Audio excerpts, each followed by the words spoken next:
This fighter squadron is flying faster than the speed of sound.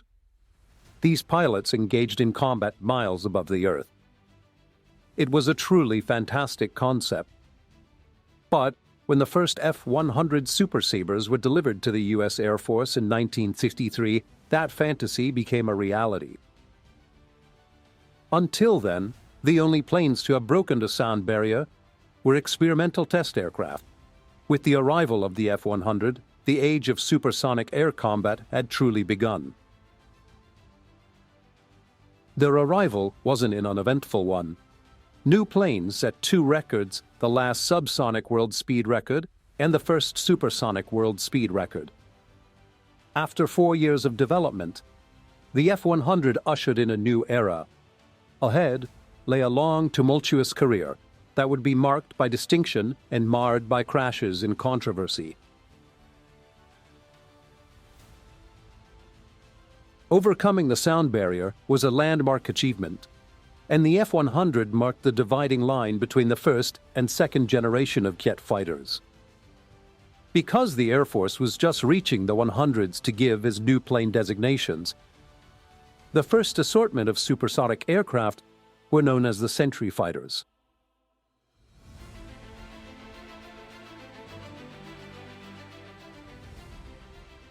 The Sentry fighters were renowned and included the F-105.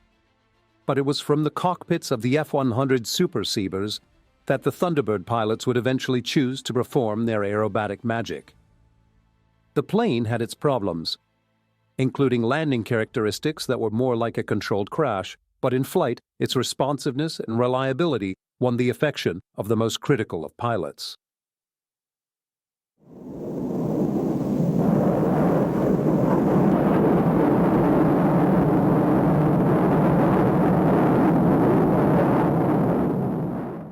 Though Super Sabre was the product of a very distinguished design team, the North American company had been quietly successful since its inception.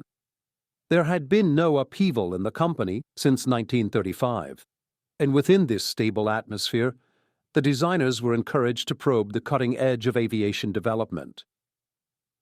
The Super Sabre was born in 1949, when the designers began exerting efforts to take the next major step forward, breaking the sound barrier.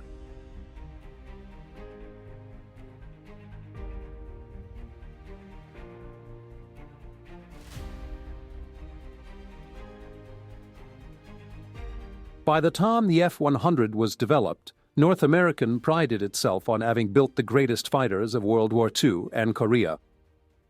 Opinions may differ, but the two aircraft in question, the Mustang and the Sabre, would certainly be contenders for the title. As the third fighter from the stable, the F-100 faced the challenge of living up to this legacy. The company's first fighter was a classic. The P-51 Mustang was truly a legend. It had firmly established the company's name in the world of combat aircraft construction. In the European and Pacific theaters, the Mustang made its mark as a superb escort and attack aircraft. The first flown in 1940, it stood at the end of a long line of propeller-driven fighters and was one of the greatest ever flown. But the P-51 remained in service after World War II, overlapping into the developmental age of early jets. It was still in service in large numbers during the Korean conflict and was a mainstay in the ground attack and support missions.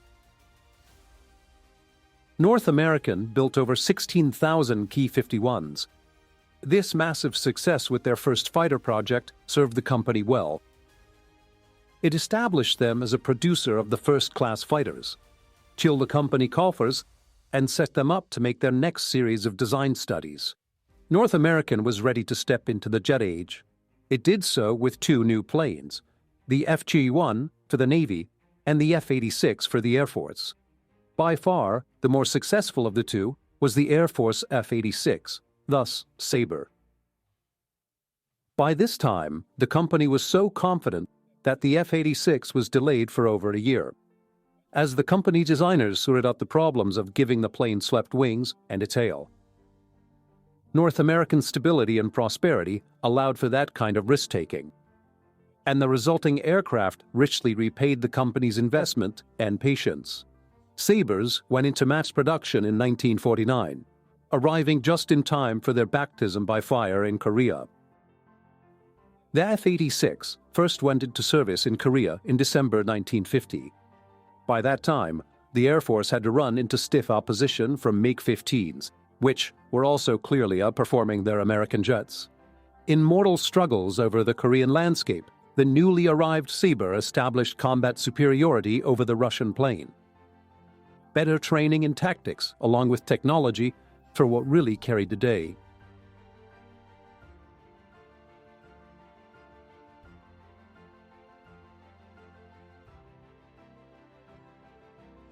Meanwhile, the Sabre's designers were tackling a new challenge, the sound barrier.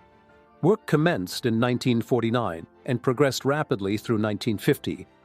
Early experiments in extending the capability of the Sabre merely revealed the limitations of its design. The engineers quickly returned to a blank sheet of paper, and in the end, developed a totally new and much larger aircraft.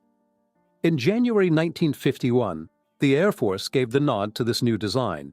Soon after, the F-100 supersonic dayfighter was launched into production. No experimental or X-aircraft were ever built. In fact, the first F-100s would be a production prototype or Y-plane with typical North American confidence. This one from the drawing board to the construction bay 3 months prior to the Air Force approval. Aviation technology was leaping ahead at the time, and the F-100 was quickly outdated. But the jet was too useful for early retirement and complemented new designs throughout the coming year.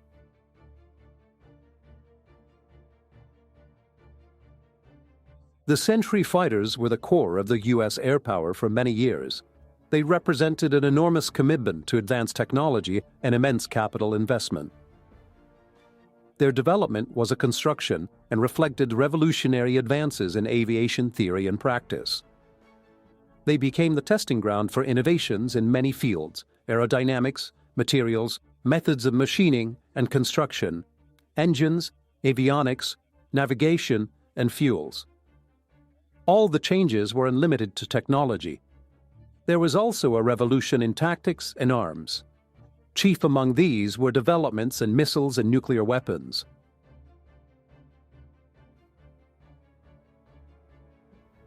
In time, the F-100 found its niche as a fighter bomber.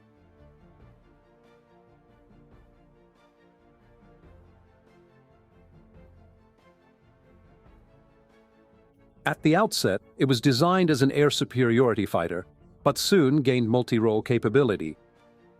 The wing was redesigned to carry up to 6,000 pounds of stores on 6 pylons. This enabled the Super Sabre to carry a many variety of weapons and ensured that the plane could pack a heavy punch. The Korean stalemate cemented American determination to be fully prepared for future conflicts, and the whole approach to weaponry was reapproached. Machine guns soon gave way to more powerful weapons.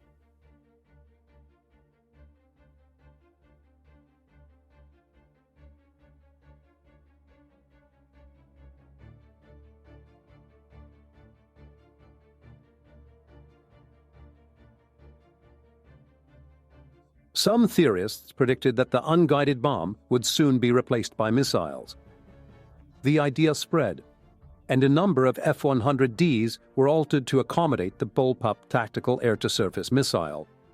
This weapon of the future was guided by the pilot with the cockpit toggle. Like early versions of many things, it wasn't terribly effective.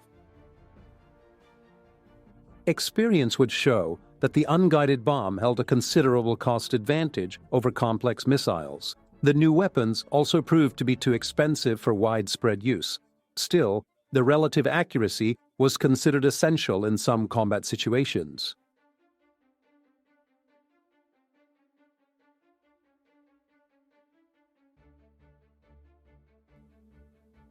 Early F-100 days had some major faults.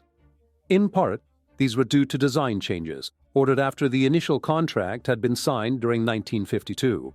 These changes included a critical shortening of the tail. This left plane with the very bad rule coupling problems, and after 6 major accidents, the F-100s were grounded. 2 pilots died when, through no fault of their own, their plane spun out of control and then broke up. In response to this tragedy, the tail was enlarged to its original shape and the wings extended. These changes were retrofitted to existing planes and incorporated into the new ones when production resumed. Apart from this very major flaw, the test series at Edwards Air Force Base went fairly smoothly. The only other concern focused on the plane's landing characteristics. This was eventually addressed through the pilot training rather than modifications to the plane.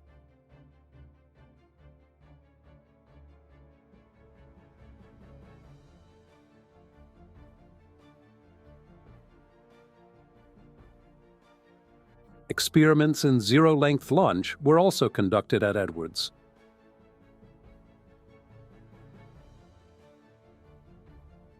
The F-100 had a range of well under 600 miles. It was later given in-flight refueling capability, either from a tanker or the buddy system from tanks on another plane.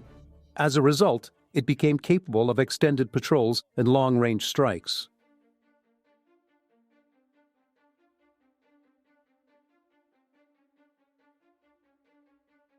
"203 F-100As were built, the first 70 being delivered before the roll coupling problems were corrected. Fixing this delayed the program, and it wasn't until the spring of 1955 that production resumed. By that time, the upgraded F-100C was undergoing tests. The B designation had already been committed to a version intended to fly faster than twice the speed of sound.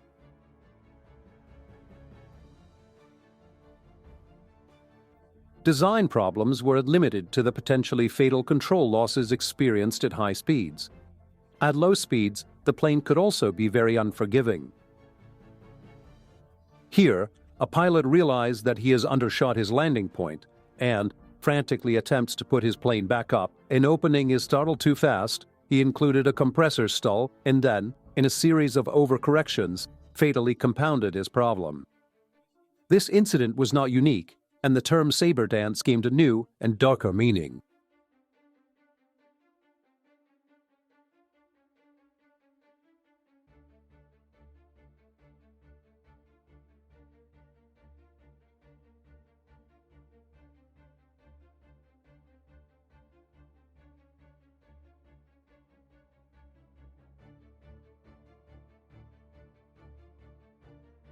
The F-100 design was not necessarily flawed.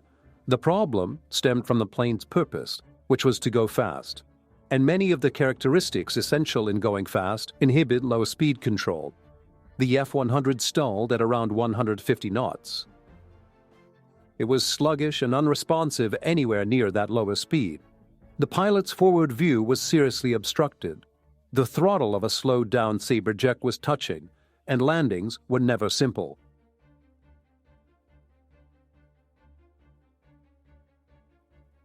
In the end, the F-100's low speed control problems were never fully corrected. It was just another deadly possibility that the pilots had to learn to live with. Training, experience, and the instinct for self-preservation kept the accident rate down. And most buyers found it safer to strain the undercarriage in high-speed landings than to meddle with the F-100 at low speeds.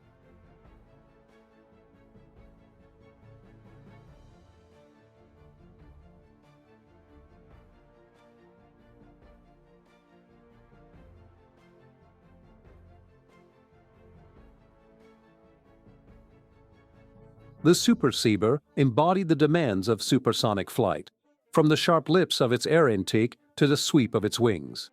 Even stationary F-100s gave an impression of speed. There were many innovative touches about them.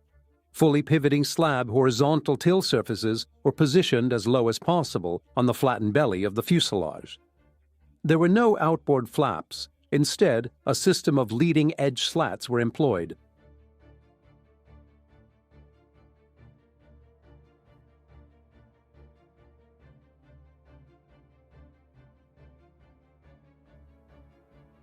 Throughout its career, the F-100 had the type of problems to be expected of such an advanced design. In some ways, it was an adventurous experiment. North Americans selflessly circulated information about these problems throughout the American aerospace industry. Though it was information obtained through costly research and analysis, the companies passed it on nevertheless. Because of this, the industry as a whole advanced, and mistakes were seldom repeated. North American and most Super Sabre pilots were well pleased with the plane. This included the framed Thunderbird's aerobatic team.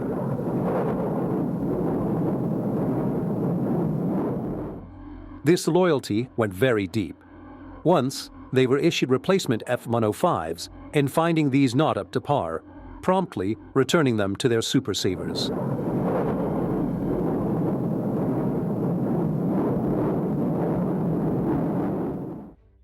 The Thunderbirds flew the F-100s from 1956 until 1969.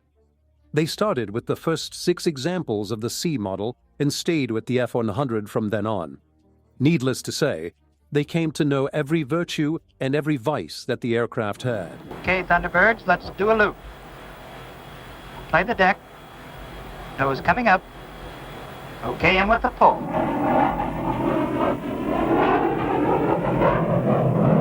Right on in.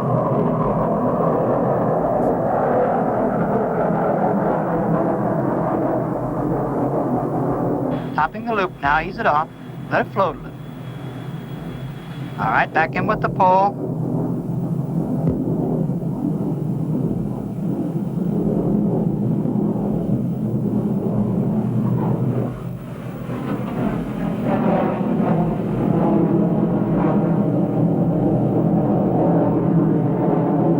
Now let's ease it off and play the deck.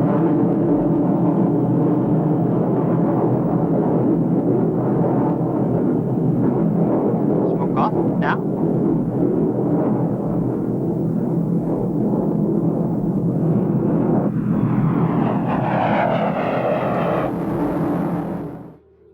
The Thunderbirds also wrote another sad chapter of the F-100's story.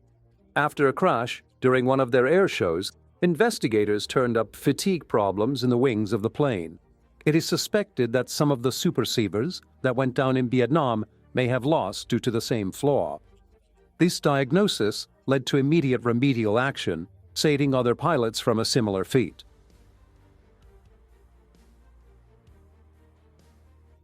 The Thunderbird's performances with the Super Sabre are proof that even if practice cannot make perfect, it can come very, very close. These thrilling planes were not specifically built supermodels. They were stock aircraft maintained and flown for a specific purpose. The Thunderbirds exaggerate and embellish normal maneuvers in a choreographed sequence that appears to push the aircraft into unusual or extreme conditions. But each pilot is a pro, and the test is to match his ability with that of the plane.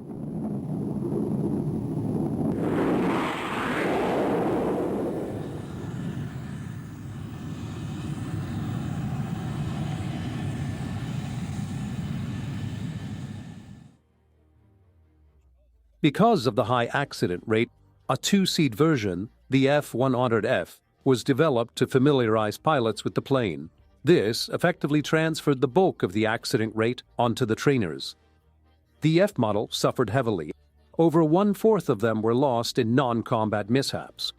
Each airplane imposes its own demands upon a pilot, and the F-100 was the first of a new breed. Because of this, all personnel transferred to it were given an extra intensive training. With the revolutionary advance to supersonic flight, pilots needed to start training all over again, because jets not only greatly increase speeds, but they drastically reduce the pilot's room for error. In combat against Japanese Zeros and North Korean and Chinese MiG-15s, the American military learned that advanced pilot training and tactical discipline can overcome technical disadvantages. The Zeros and MiGs were superior aircraft to many of those pitted against them, but they were frequently outperformed because of their pilots' limited skills. But, When an advanced pilot is put into a superior plane, the road to survival and victory is a more certain one. This is what the United States did with the Sentry fighters and their crews.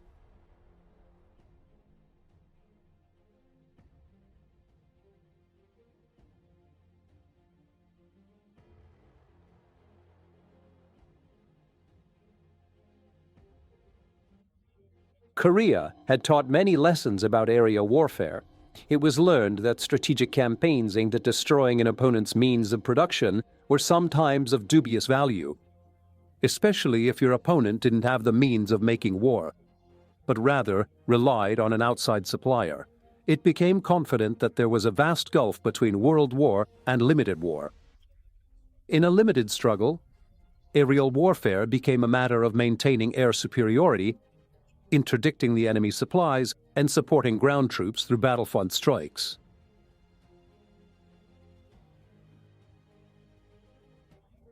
The F-100 became more and more a tactical fighter bomber.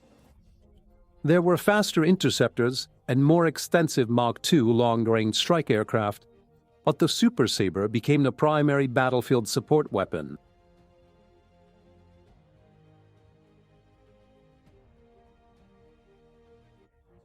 Only 203 of the Interceptor A models were ever built.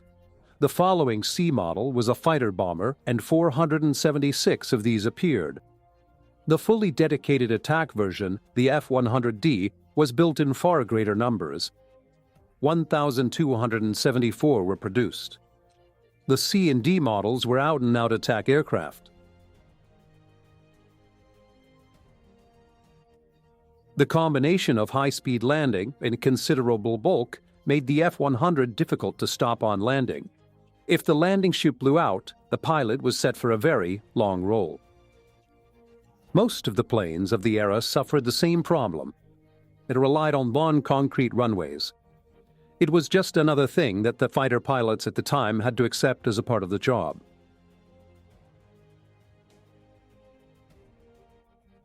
The company had given the Super Sabre its name, but for many it was just too much of a mouthful. The planes came to be known by their crew as Huns, a contraction of F-100. Including 2 C trainers and 2 prototypes, 2,294 were built. The last of these was delivered in October 1959. From 1957, they equipped 16 U.S. Air Force fighter wings and were a vital weapon in the American arsenal.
The limited speed of the F-100 design, around Mach 1.25, prompted a redevelopment effort to make a plane that could approach Mach 2. Features were added to gear the aircraft for tactical fighter-bomber missions. These features soon came to dominate the design and included a recess in the hull providing semi-submerged nuclear weapon storage. This innovation was actually rediscovered 30 years later and given the name conformal storage. To safely eject the bombs from this recess, the air intake for the engine was shifted to the top of the fuselage as it had with the Hun. Tactical consideration came to totally dominate the F-100B.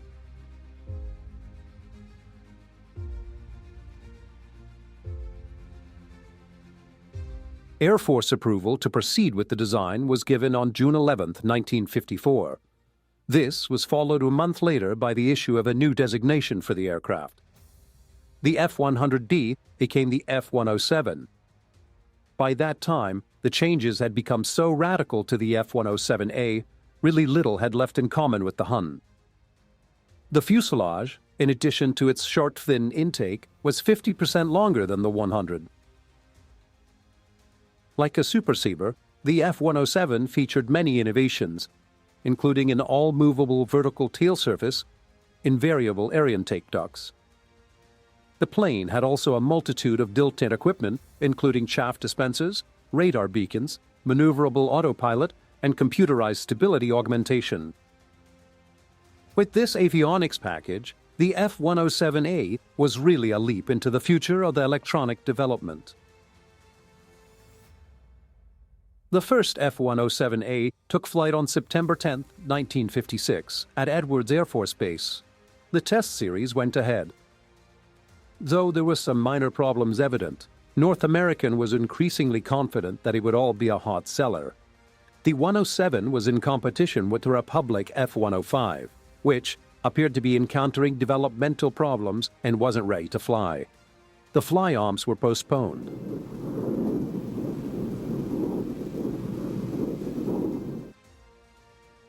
North American referred to the F-107 as a Super Sabre.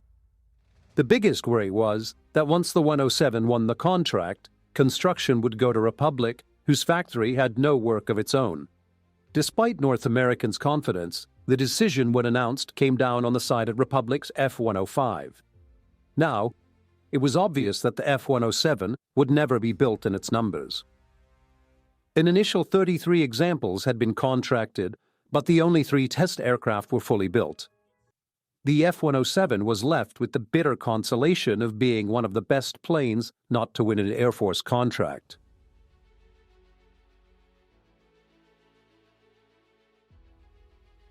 But the F-107's failure didn't negate the F-100's success, and the Super Sabre soon took its place in the front line of the U.S. Air Force.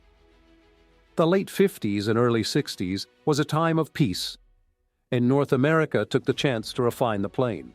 The F-100B model, which introduced integrated refueling gear, carried an astounding array of non-nuclear stores.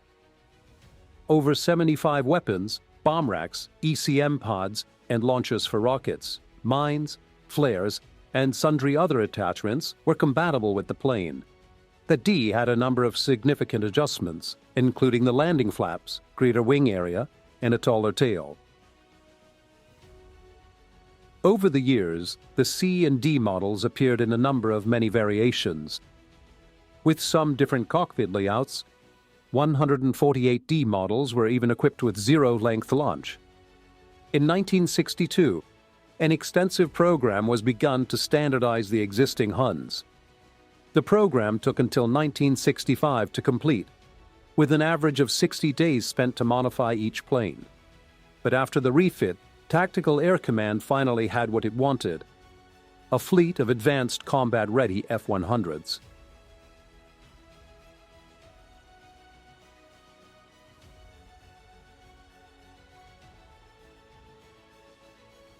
The F-100 went to war on the 9th of June 1964.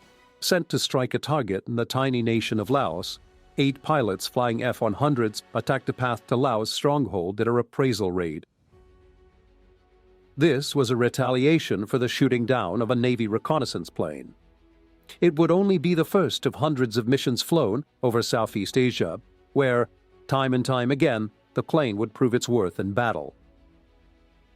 From the first raid onward, the Huns' involvement gradually escalated. In March 1965, Operation Rolling Thunder began. The United States had become fully entangled in the conflict, and, as the leading tactical fighter on the spot, so did the F-100.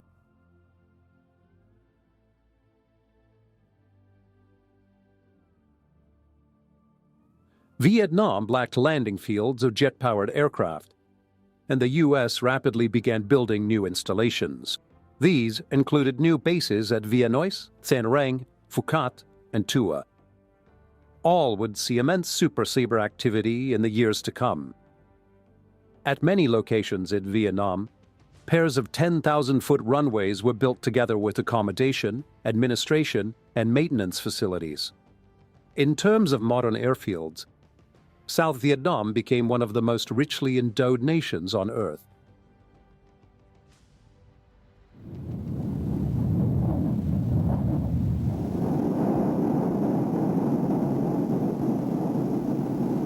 At the peak of their deployment, 490 F-100s were operating from South Vietnamese bases.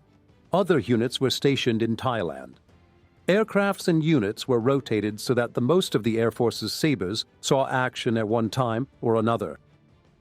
Even the 2C traders arrived on the scene, to be re-equipped as the first Wild Weasel aircraft. They would soon be wreaking devastation on enemy anti-aircraft installations.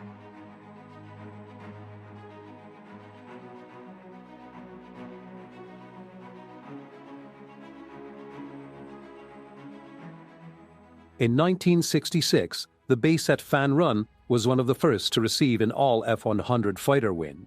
It remained a center of Super Sabre activity throughout the war. At one time, 140 operated from the field. By the middle of 1967, 4 fighter wings, the 3rd, 31st, 35th, and 37th, were operating the Hum in Vietnam. Although histories of the Vietnam Air War might make only passing reference to the F-100s, it's not because they weren't there in numbers, perhaps not as glamorous as other claims.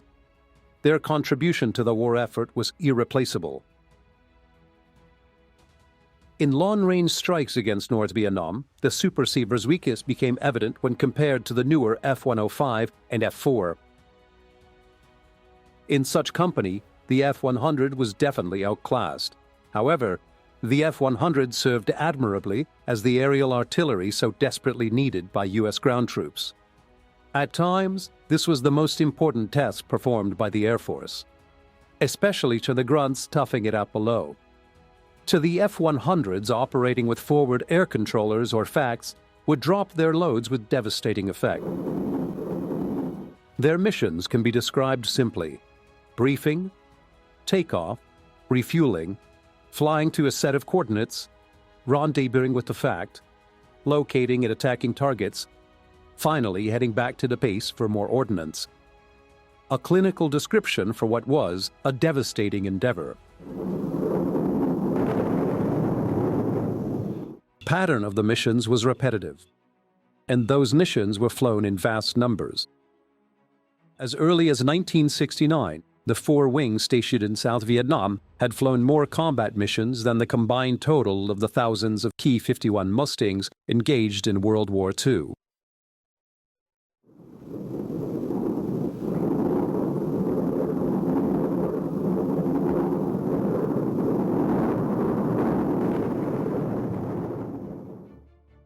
The intensity never let up, and airfields in South Vietnam became the busiest in the world.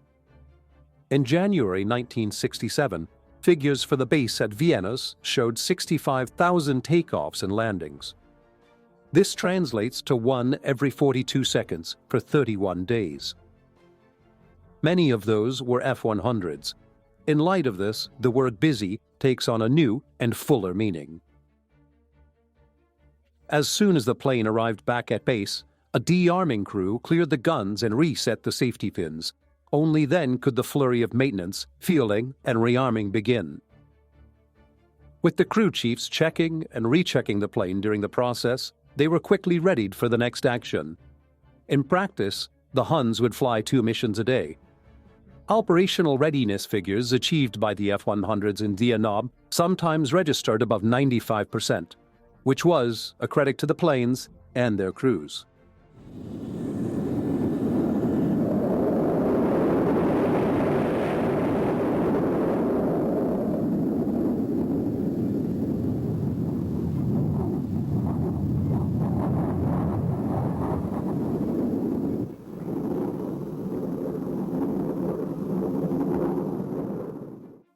The 31st Tactical Fighter Wing operated 5 squadrons of F-100s.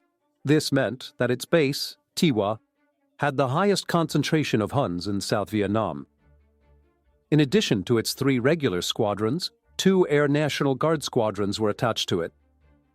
The National Guard forces deployed to Vietnam proved to be among the most effective units in the theater, partly due to the age and experience of the pilots and, in part, of the stability of their personnel.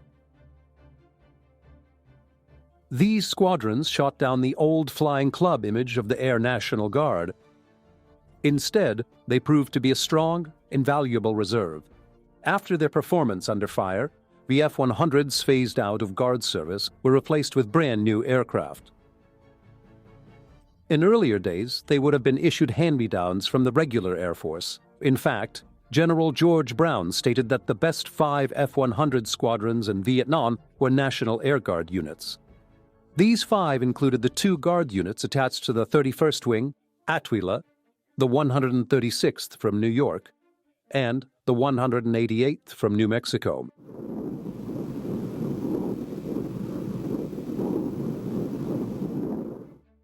Tiwa was another of the new bases begun in May of 1966.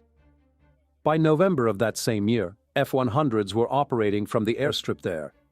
Its temporary aluminum matting runway was still in use long after a concrete runway was laid beside it in 1967. The installation was finally abandoned in mid-1970.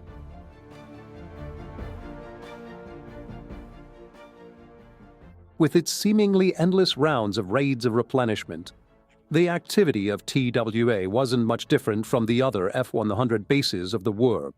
The 31st brought with it about 110 aircraft. 44 National Guard planes were later added, making a total of over 150 Huns. Day and night, the routines at the base went on, with the men working the minimum of 6 days a week to keep up with the deadly rotation of strikes.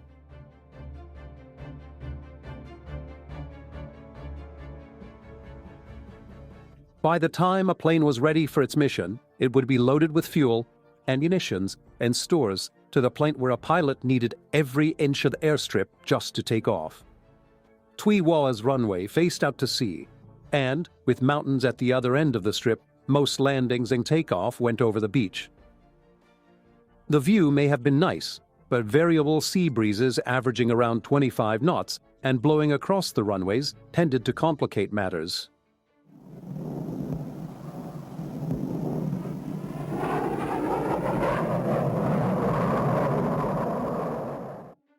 F-100 missions fell into 2 basic categories: planned strikes perceived by extensive briefings, and combat emergencies, responses to urgent calls from help from forward air controllers or Army units. F-100s also joined in pilot rescue operations, sometimes for lighting a wall of suppressive fire encircling enemy troops.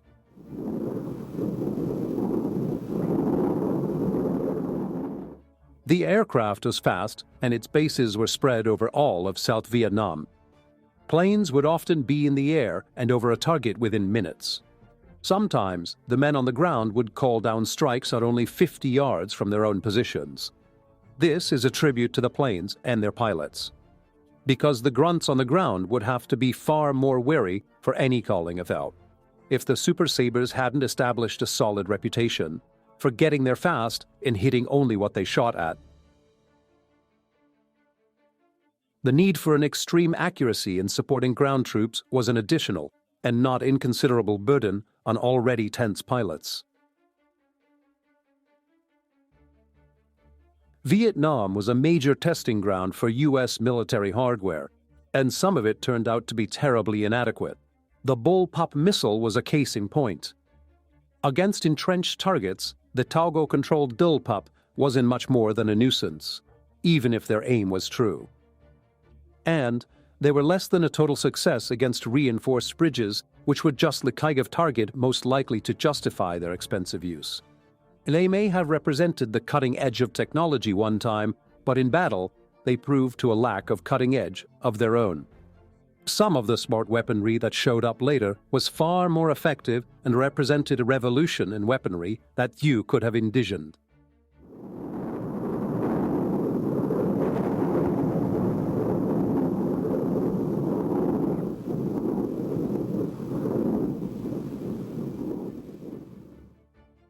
Most of the work of the Huns was done with basic ordnance like tumbling, unfamed napalm canisters.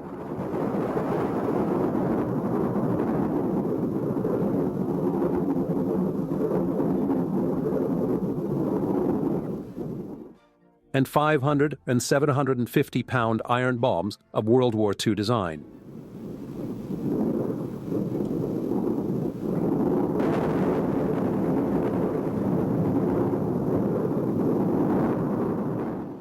In addition, there were 4 cannons, each with 200 rounds, which gave the Super Sabre its lethal strafing power. By 1970, replacement of the F-100s with F-4s and F-111s was proceeding rapidly. Many of the airframes had passed 5,000 hours, and the F-100's age was telling. It had been an old design when it entered in combat, outclassed by opposing MiGs. It was simply no longer in the race as an air superiority weapon. However, it made quite a name for itself in its support of the Army and was also the first Wild Weasel aircraft.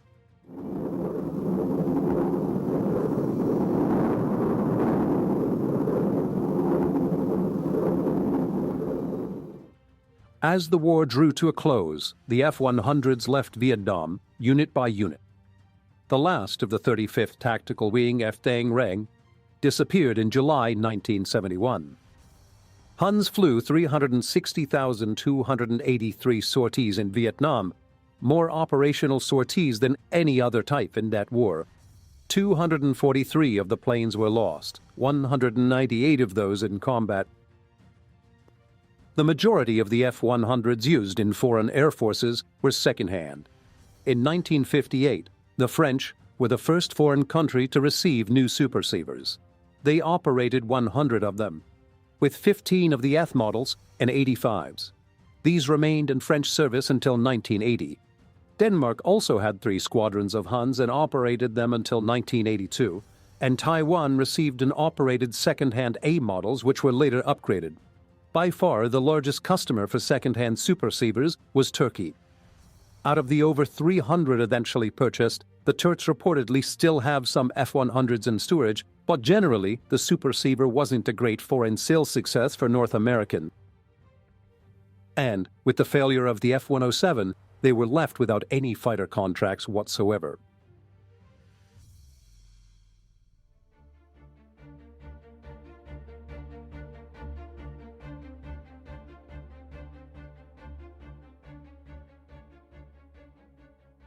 But North American didn't give up on the fighter-building business. On the contrary, they were already working on the Mach 3 F-108 Rapier, which, like the XK-70 Valkyrie, was to be another step into the future.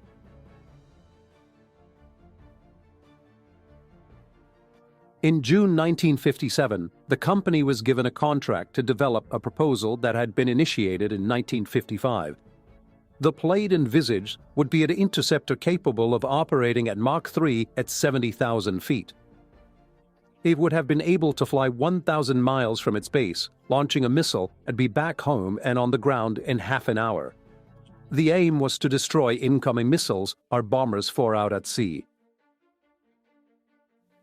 Unfortunately, the plane would have carried an enormous price tag, and after viewing the mock-up in January 1959, the Air Force backed off.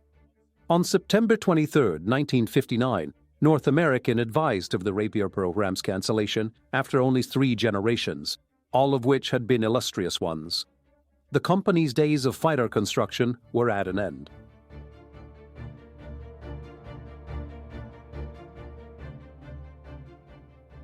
After Vietnam, Huns remained in service solely with the National Guard, and by 1972 had completely phased out of the Air Force use.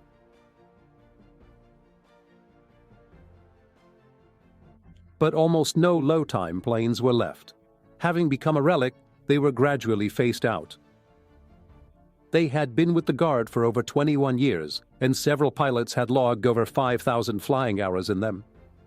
The last operational National Guard flight was on the 10th of November 1979. The only flights after that were ferrying operations.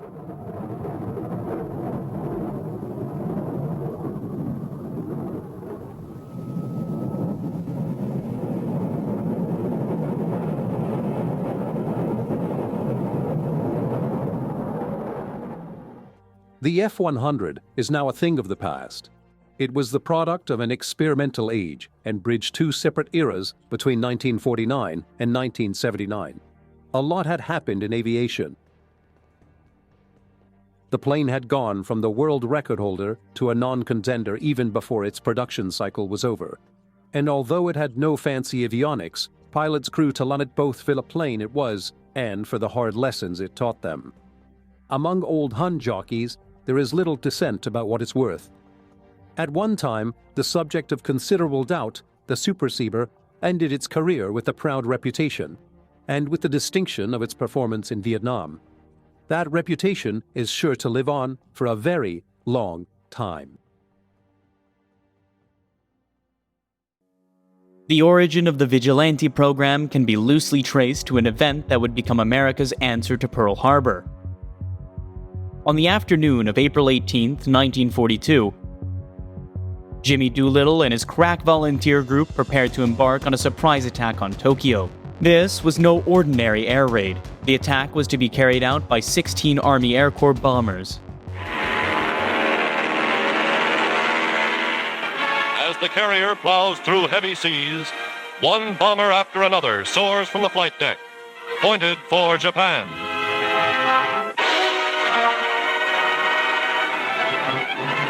The sea grows rougher, the weather worse, but not one plane fails to get into the air. Taking the gale in its teeth, each bomber sets its course for carefully prearranged military objectives in Japan. Deployed from an unlikely airstrip, the USS Hornet, the events of that rainy afternoon were unprecedented, not only because of the unique inter-service cooperation, but it proved that a Navy carrier was an effective platform for long-range bombing. The American strategy was effective. Doolittle's raiders had dealt an important psychological blow to a seemingly invulnerable adversary. The role of the aircraft carrier in this attack would not be forgotten. Just 3 years later, American planes again dropped bombs on Japan. Only this time, the symbolism of the attack was overshadowed by the destructive power of the weapon used. The onset of a nuclear age brought with it a change in military thinking. Having delivered the final blow to Japan, the U.S. Air Force assumed the mantle as a sole possessor of the nuclear endgame. As a post-war euphoria gave way to a Cold War reality, the Boeing B-47 and later Boeing B-52 Stratofortress were fit with the role of nuclear delivery. Long-range strategic bombing became a defensive priority. Now equipped with an aircraft that could reach the Soviet heartland from American bases, the aircraft carrier was deemed redundant.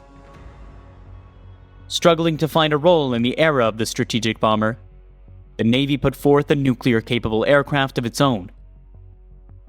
The North American A.J. Savage was clearly the result of the desire for a nuclear bomber combined with an inherent distrust of pure jet aircraft.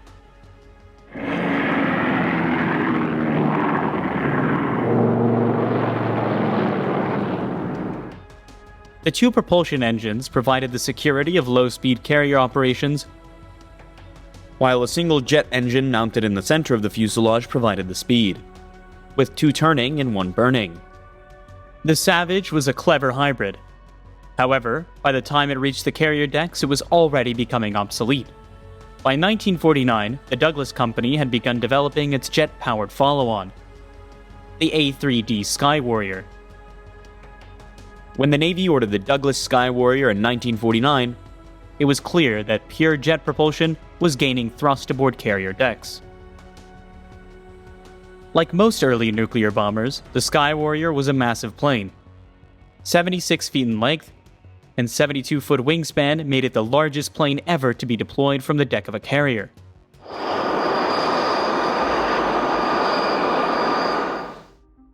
However, like most early large jets, the Sky Warrior was relatively slow.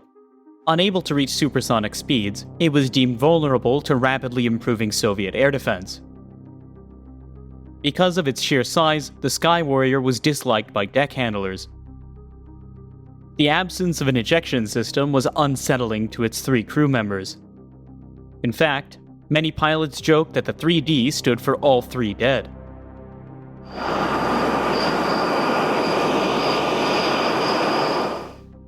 While the Mammoth Sky Warrior assumed the more passive roles of electronic warfare and tanking, the Navy set out to find a nuclear bomber that would go faster than ever before. At the North American Aviation Plant in Columbus, Ohio, the challenge of creating a new nuclear bomber was given full priority. Headed by Frank Compton, the Columbus designers took the initiative in preempting the Navy's request for a new bomber. Beginning with sketches and slide rules, the small group delved enthusiastically into the uncharted waters of the aerodynamic unknown. By 1954, the implications of technological growth had a profound effect on the American bomber tactics. Advancements in radar-guided surface-to-air missiles had all but nullified the safety of high altitudes. With this in mind, the Navy conducted a secretive mission to explore the alternative to a high-altitude nuclear attack. On this mission, an AJ Savage would take off from Spain, fly all the way to Paris, and back.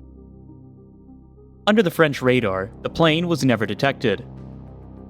The implications of a low-altitude penetration for nuclear delivery were noticed by the engineers of Columbus.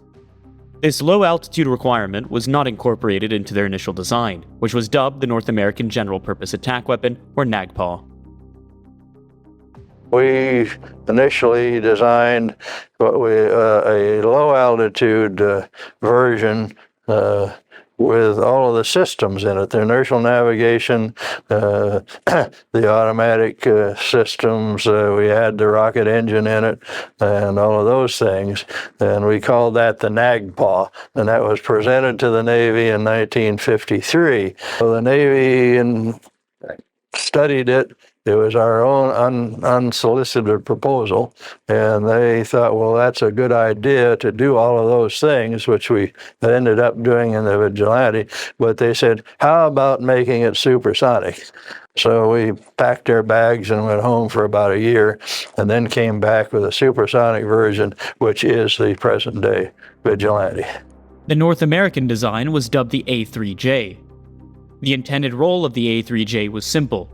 It would penetrate the Soviet heartland, bringing with it a nuclear bomb.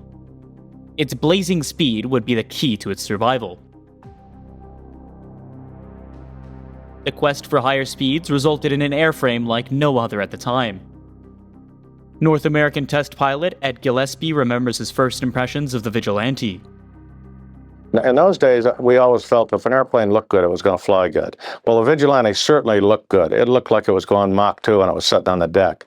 I couldn't believe that our engineering staff could stuff all the goodies in it that they finally did and still make the airplane carrier suitable or have the range of the legs that we finally ended up with.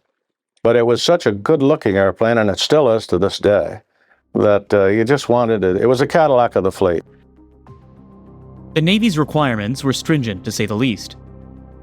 The Vigilante needed to be launched from a carrier with zero headwind, yet it also needed to cruise beyond Mach 2. Aerodynamically, this was a contradiction. The lift required for the carrier takeoff suggests the need for larger wings. However, larger wing areas prevent the plane from reaching high speeds. Engineers cope with this dilemma by making the wing much thinner than was generally accepted.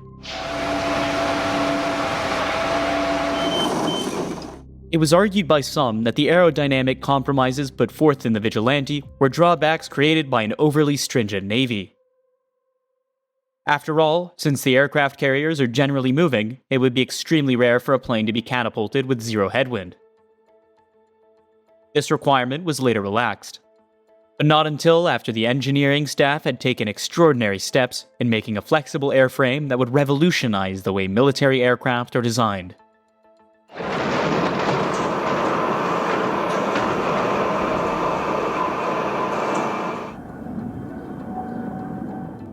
While the Vigilante was taking shape, the Air Force was making progress on their own supersonic bomber programs. Aircraft evolution during the Cold War was rapid. The mighty B-52 was soon to be outperformed by the B-58 Hustler. The Hustler was not only supersonic, it could fly at Mach 2. However, just as the Hustler was entering service, the Air Force began the quest for even higher speeds. Here, at the North American Aviation Plant in Palmdale, California, a new airplane was taking shape. The B-70 Valkyrie promised to be the fastest bomber in the world. The Strategic Air Command was enamored by its potential. By 1964, they would have a bomber that would be impossible to catch.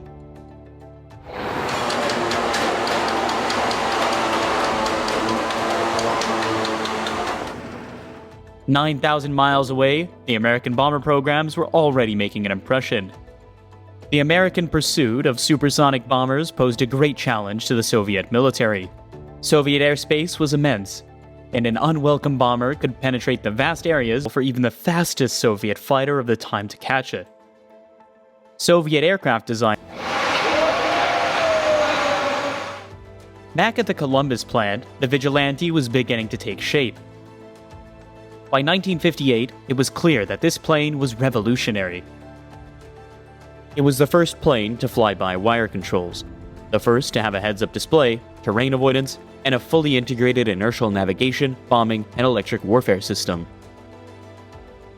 Advanced aluminum alloys were also introduced. However, of all the Vigilante's firsts, there is one that few people know about. One of the things that we did in 1955 was look at the so-called stealth characteristics of the airplane, which now are high tech.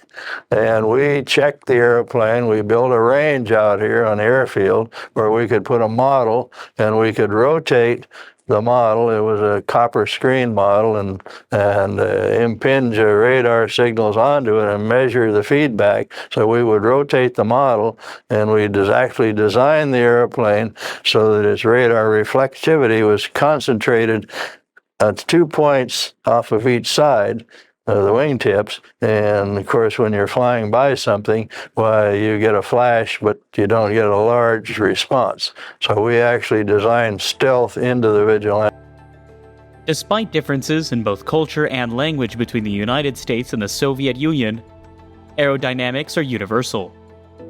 When different engineers independently strive for a similar requirement, their conclusions will also be similar. Therefore, it should come as no surprise that as early as 1958, the same year that the Vigilante first took to the air, Soviet engineers were filmed studying a model similar in design to that of the Vigilante.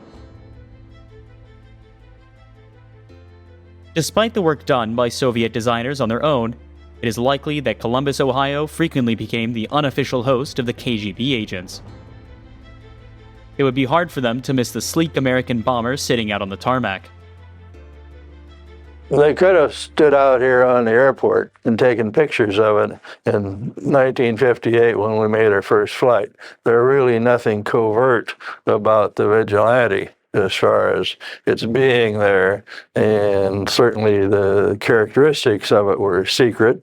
But the shape of it, looking at it, so I'm sure they had plenty of people, which they had all over the world, standing out here at Columbus, taking pictures of every airplane. Nikolai Matchuk and Lev Shalengaya of the MiG Design Bureau were put in charge of the Soviet answer to the American bombers. An interceptor needs to be faster than the plane it chases. Therefore, MiG designers began the ambitious construction of a fighter that could push beyond Mach 3. This daunting task faced by the Soviets was aggravated by the progress being made back at the States. On the last day of August 1958, North American test pilot Dick Wenzel took to the air over Columbus. After the maiden flight, the Vigilante's prowess as a speedster began to truly shine. In June of 1960, famed aviatrix Jackie Cochran climbed into the back seat of the Vigilante, becoming the first woman to fly beyond Mach 2. Later that year, the Vigilante set yet another record when Commander Leroy Heath climbed to over 91,000 feet while carrying a 2,200-pound payload. Although the Navy was enamored by the Vigilante's performance, certain residents of the southeastern Ohio were less impressed. We broke a lot of windows in the early days. One lady sued us because of the loss of her parrot, had a heart attack, I recall that. We also had a very definite problem with a gentleman down in southeastern Ohio who owned a dynamite factory, and it was right under our supersonic corridor. And he finally realized who was causing he was losing so many man hours to people bailing out the windows and so on when we would shock his employees that he finally got in touch with us, said, please, I think it's you guys, don't do it anymore. And indeed, we did move our corridor away from him, and he thanked us. He wasn't losing the time anymore. To a pilot flying a new plane, the ejection seat is the most important piece of equipment on board. Bucking the trend toward the British Martin Baker variety, North American designed its own. And in fact, came up with the first seat to safety eject the pilot both above and below the speed of sound. A Navy pilot is not necessarily in the air when he needs to get out of the plane. In the dangerous world of carrier operations, escaping from a submerged plane can be the key to survival.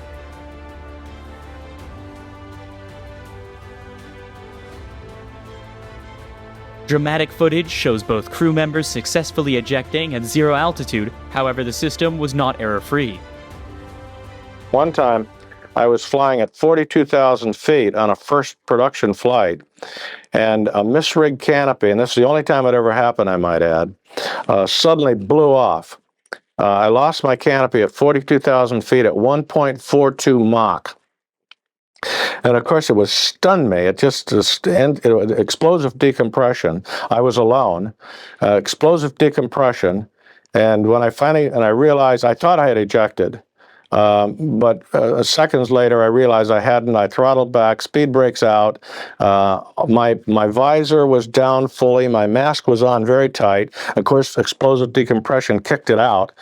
But when I finally got out of control, I realized it was still in the airplane, and the airplane was unhurt, except that I was open cockpit. So therefore, I claim, and nobody's ever I don't believe that anybody's ever come close, but we have the fastest open cockpit flying record.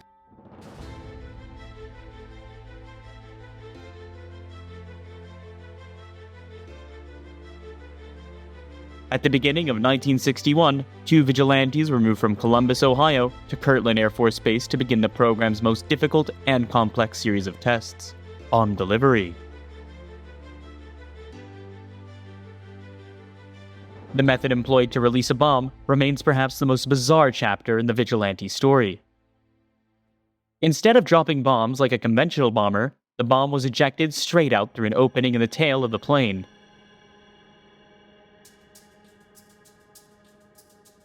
In the early 50s, high and fast were the most important elements in a bombing attack. However, with improvements in air defense systems, it became apparent that sneaking under the radar was the safer bet.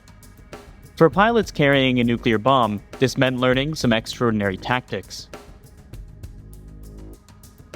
Our initial method was to fly the airplane straight and level at Mach 2 at 70,000 feet and drop the bomb out of the back of the airplane. As it would come out, the tail cone would come off the airplane, the bomb would come out like this and then go. And of course, the airplane was at 70,000 feet there, so there wasn't an escape problem up there. Later on, of course, then we also decided that we could come in low, right on the deck, and pitch and automatically or manually program the airplane up and to about a 40-degree attitude where the bomb would then come out. And as the airplane continued, the bomb would come off and go towards the target. The airplane would then continue around and do an Immelman turn and then go the other way and escape. The other way was an over-the-shoulder where you hit the target, you were right over the target. This was your IP, or your initial point. You pull up right there and right over the target, you released the bomb, you continued around like this. The bomb would go straight up and come straight down, and luckily by the time it hit you, you were off and away.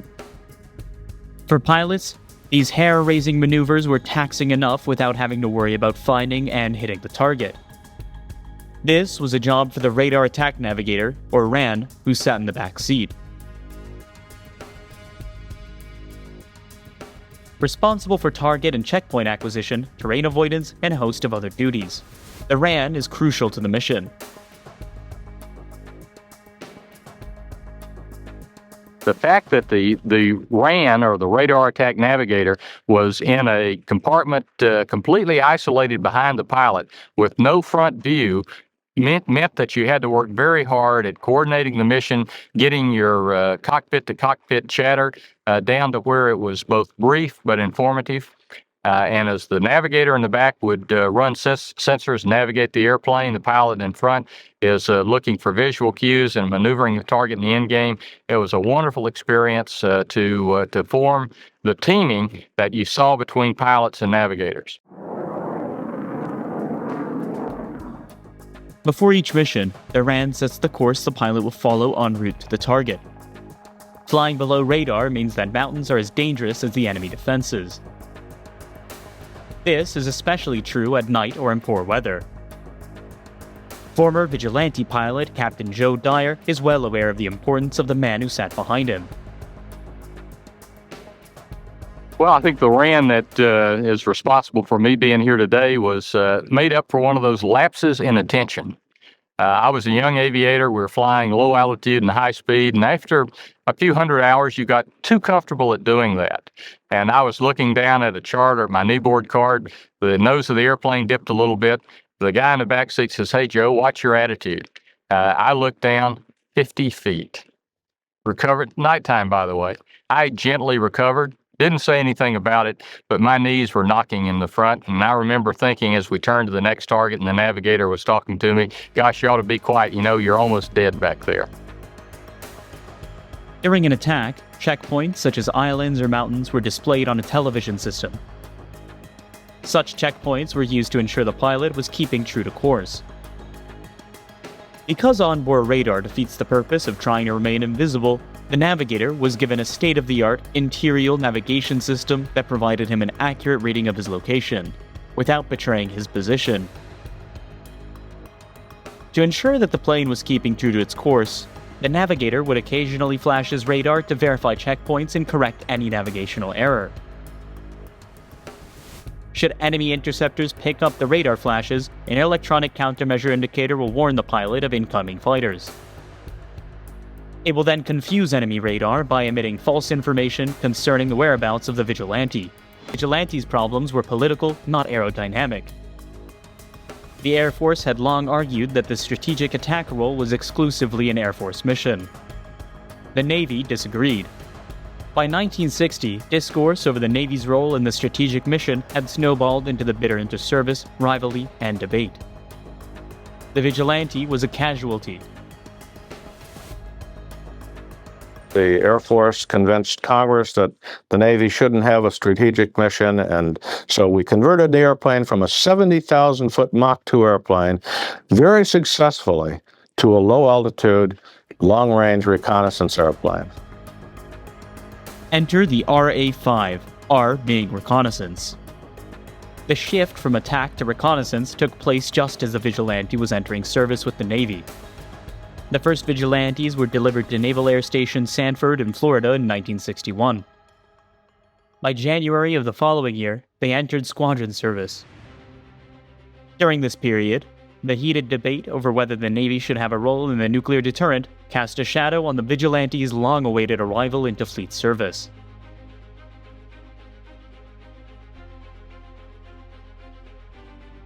Anticipating that the Air Force would get its way, the Navy recognized its potential in a very different role. The Vigilante was well suited for the role of aerial reconnaissance. Fully loaded with cameras, the recon pilot's only defense is speed. Capable of blazing beyond Mach 2, the Vigilante was clearly fast enough for the job.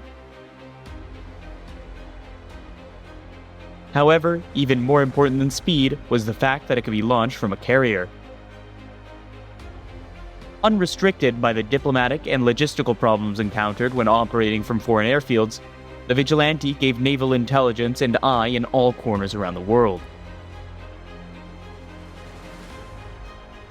This airplane carried fixed focal length cameras from 3 inches out to 12 inches, had an 18-inch panoramic camera that would let you stand miles offshore but still get excellent photography of areas of interest. It was also an all-weather machine because it had in that canoe underneath the airplane a side-looking radar or an image-forming radar that would go through clouds that would bring back image quality or reconnaissance quality photography. The 18-inch pan camera would give you wonderful standoff, almost the quality of today's space cameras, in that you could read a license plate in downtown, probably still classified cities, coastal cities at great distance. In 1964, the first reconnaissance vigilantes joined the fleet. During this period, the Cold War was again heating up, and there was no shortage of areas upon which the government wanted to keep a close eye on.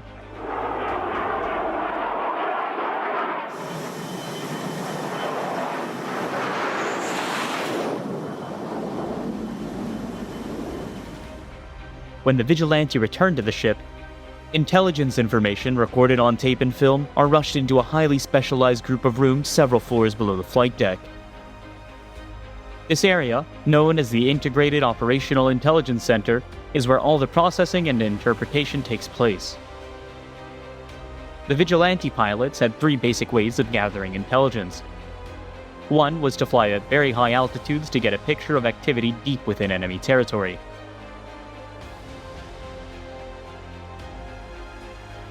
Another way was to briefly sneak across the beach very low to obtain a detailed picture of enemy defenses several miles inland.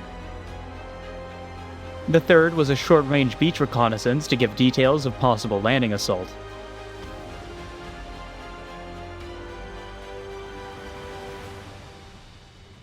All of the sensory data, whether optical or non-optical, was correlated and analyzed in conjunction with each other to provide an integrated analysis of the hostile military activity.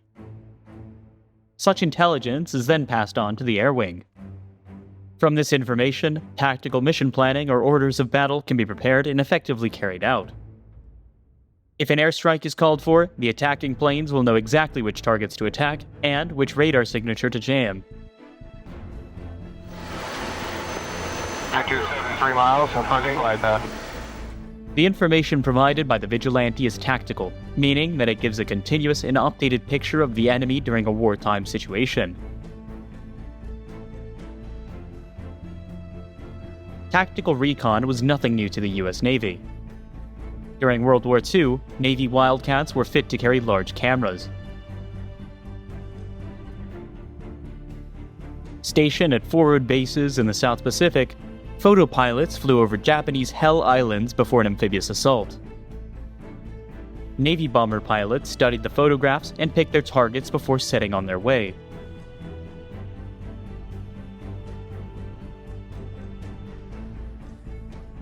During the Korean War, aerial reconnaissance missions were being flown off the decks of carriers. Photographic versions of the Grumman F-9F Panther brought back detailed pictures of Kim Il-sung's task forces, supply depots, anti-aircraft batteries, and troop concentrations. Later in the war, these same cameras would photograph large-scale troop buildups in the north. Troops that were discovered to be Chinese. From before the Incheon landing and through to the end of hostilities, photographic intelligence proved to be a decisive factor. The prevailing notion that the atomic bomb would deter any future conflicts had been proven false.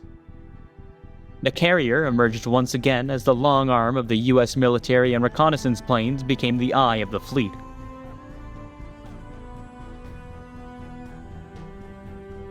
Following the Korean War, US foreign policy was directed to another area of the world, the Middle East.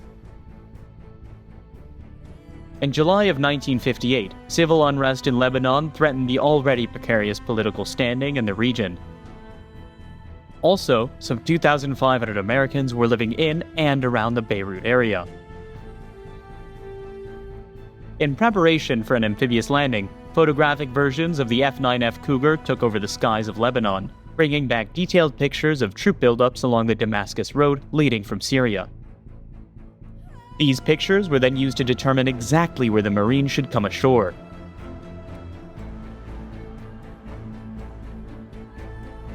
While Navy planes were busy with tactical reconnaissance, The Air Force was keeping an eye on the US military's main area of interest, the Soviet Union. On May 1, 1960, a Lockheed U-2 took off from Pakistan on a high-altitude recon mission that would dramatically change the defense relationships between the United States and the Soviet Union.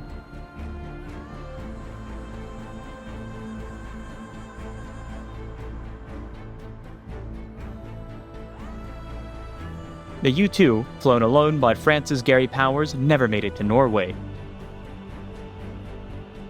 On May 5th, Nikita Khrushchev announced that Powers' U-2 had been brought down 1,400 miles inside Soviet territory.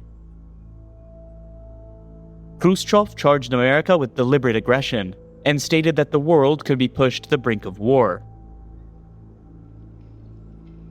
The ill-fated spy flight was a diplomatic disaster for the Eisenhower administration. For the State Department, it meant apologies and damage control. For the Pentagon, however, it revealed the need for a faster spy plane.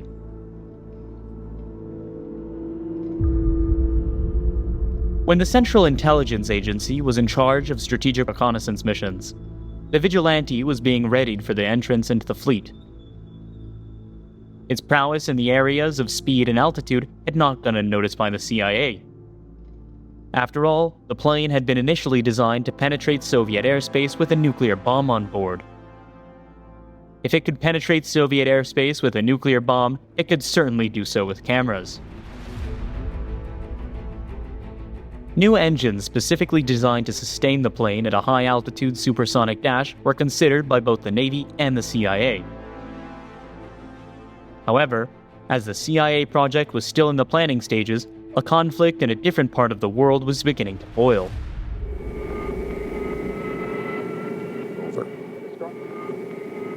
Destroyer was carrying out a mission of patrol in those waters, in international waters. When it was attacked, it replied to the attack, continued to carry out its mission today, and will do so the remainder of this week in the same waters. The President has asked the destroyer force be doubled and with an air cap, a combat air patrol, be available at all times on call to it. And as I think you know, he's issued instructions that in the event of a further attack upon our vessels in international waters, we are to respond with the objective of destroying the attackers. On August 5, 1964, the Vietnam War unofficially began.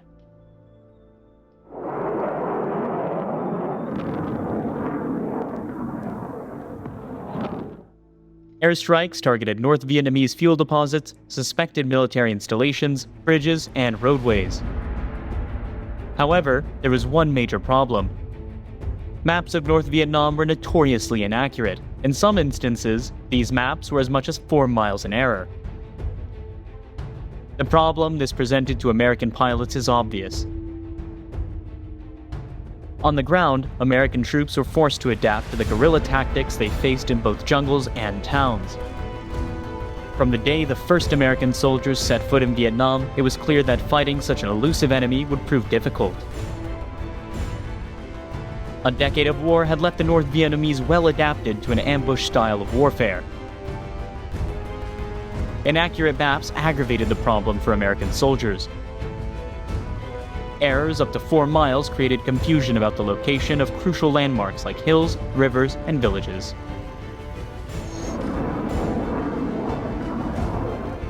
Precision is imperative in close air support. With absolutely no room for error, the need for accurate maps was never more clear. The Vigilante pilots entered the war in late 1964 aboard the USS Ranger. Shortly thereafter, additional Vigilante squadrons joined the combat area aboard the USS Kitty Hawk, Enterprise Forrestal, Constellation, and America. The first task of the Vigilante crews was to solve the problem of poor intelligence and inaccurate maps.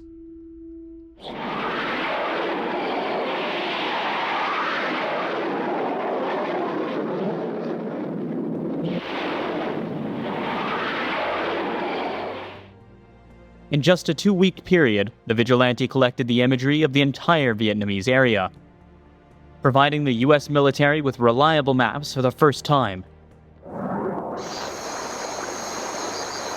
However, What the maps did not show was the complex network of trails and bridges upon which the North Vietnamese funneled supplies to the south.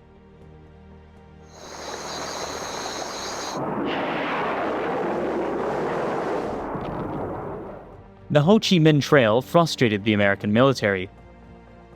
Cutting off this relentless flow of supplies became a priority. However, finding it was a different story. The Ho Chi Minh Trail was not one trail, but a vast network of trails. Complicating this was the fact that most of these trails were shrouded in a thick jungle canopy. Despite this, US warplanes took aim at whatever appeared to be part of this vast supply route. As the war progressed, the Ho Chi Minh Trail would become the focus of the most concentrated bombing campaigns of the entire war.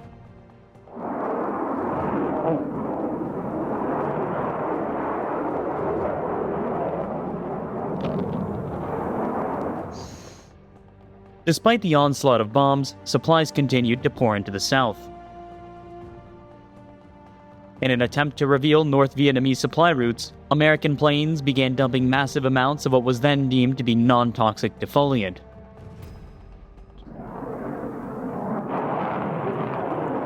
The use of Agent Orange proved difficult and ineffective.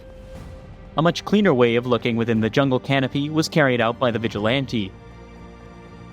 The infrared sensors aboard the plane could pick up heat energy from trucks or other activity in the trail.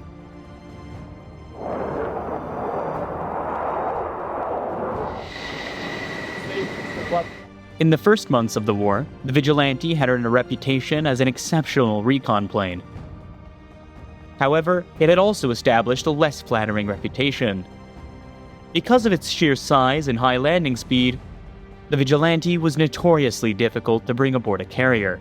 The Vigilante community was made up of outstanding aviators, but that's because we very quickly weeded out those that had trouble at the carrier. The carrier, to this day, is the most demanding aspect of naval aviation, and that's where Vigilante pilots, the successful ones, absolutely excelled. By the cessation of bombing in 1968, the Rolling Thunder policies had transformed many areas of North Vietnam into a decimated moonscape.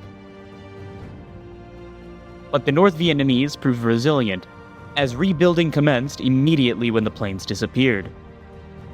Working in conjunction with American bombers became the primary role of Vigilante crews. Before an attack, Vigilante pilots would fly over a likely North Vietnamese target. After the bombing run, the Vigilante would again fly over the target to assess the damage. Because he enjoyed the element of surprise, the Vigilante pilot usually encountered little resistance before an attack. However, the post-strike flyover was a different matter.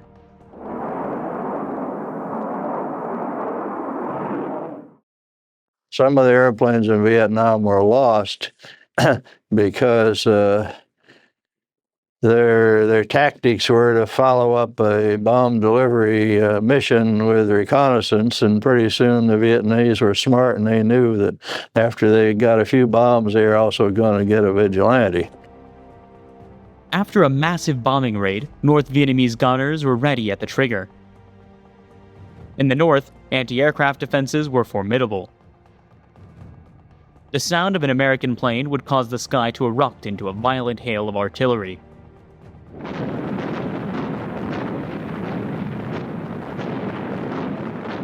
The policy of post-strike reconnaissance proved costly. In fact, more Vigilantes were lost over Vietnam than any other Navy plane during the war. 11 of the 18 airplanes lost were attributed to anti-aircraft artillery. Proof that when flying at low levels, even the fastest and most sophisticated airplane is vulnerable to the oldest form of anti-aircraft defense. The pieces of the airplanes seen on the boat are from a Vigilante that left the USS Kitty Hawk on its last mission. May 19, 1967.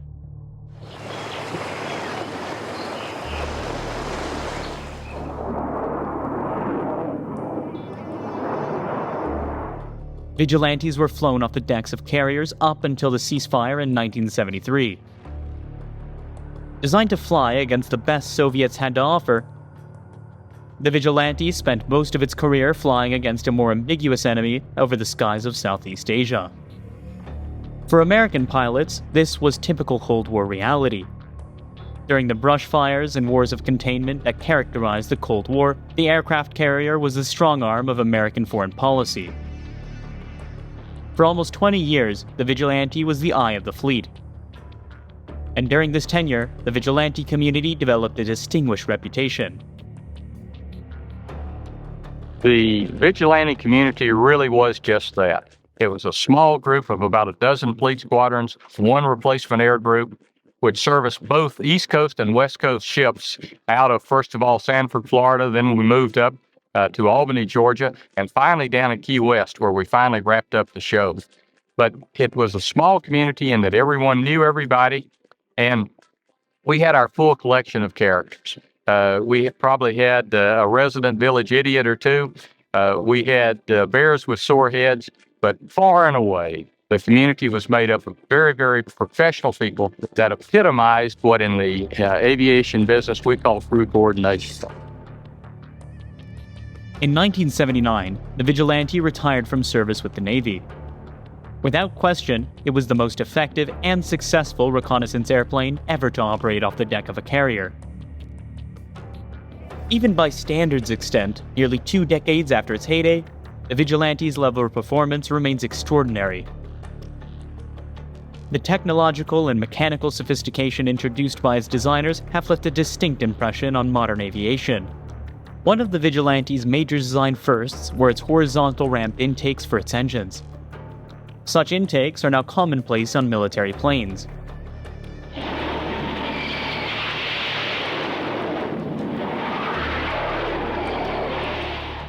One look at the Navy's F-14 Tomcat reveals how much was borrowed from the sleek design of the Vigilante.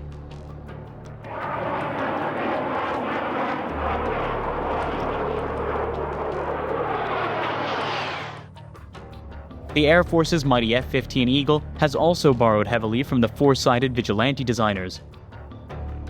But whatever became of the once feared Soviet MiG-25, the Foxbat? About a year ago, there was a picture of a Foxbat reconnaissance version. It also has the same canoe on the bottom and so forth that our RA-5C had. So I think today they are continuing to have a reconnaissance system, which we no longer have. The MiG-25 had a fate similar to the Vigilante. When it emerged, it was deemed one of the fastest and most daunting aircraft in the world.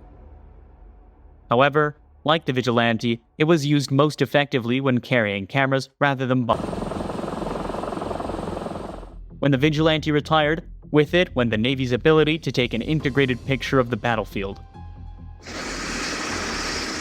During Operation Desert Storm, it would be satellites, not airplanes, that kept an eye on the movements of Iraqi troops and Scuds.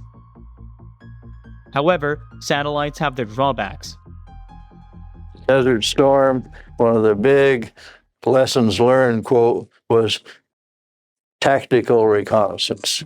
And they still in Desert Storm had to try to get satellite data to Washington and back to Desert Storm, which was a day later instead of an hour later. Satellite has a little problem getting electronic intelligence because it only goes over once every hour and a half, you know. We can be there continuously and know exactly where we are. With the end of the Cold War, there are now signs that dedicated tactical reconnaissance may be re-emerging as a defense priority. In the tradition of the Vigilante, an unmanned reconnaissance system currently under development promises to give the battlefield commanders an eye in the sky.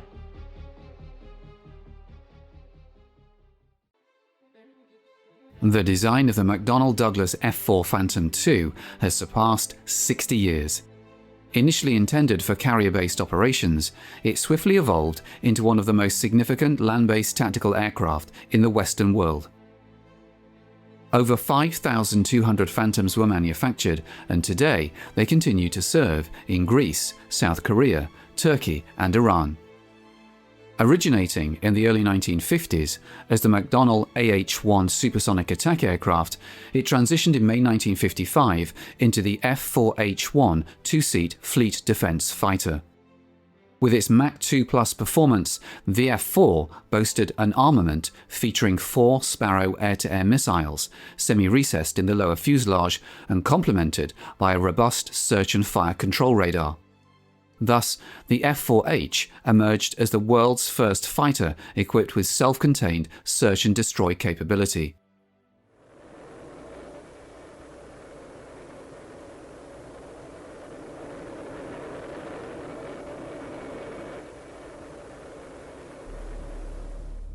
On May 27, 1958, the XF-4H-1 prototype made its debut at Lambert Field in St. Louis, with test pilot Bob Little at the controls for its inaugural flight. Our intention on that flight was to take the airplane supersonic on its first flight.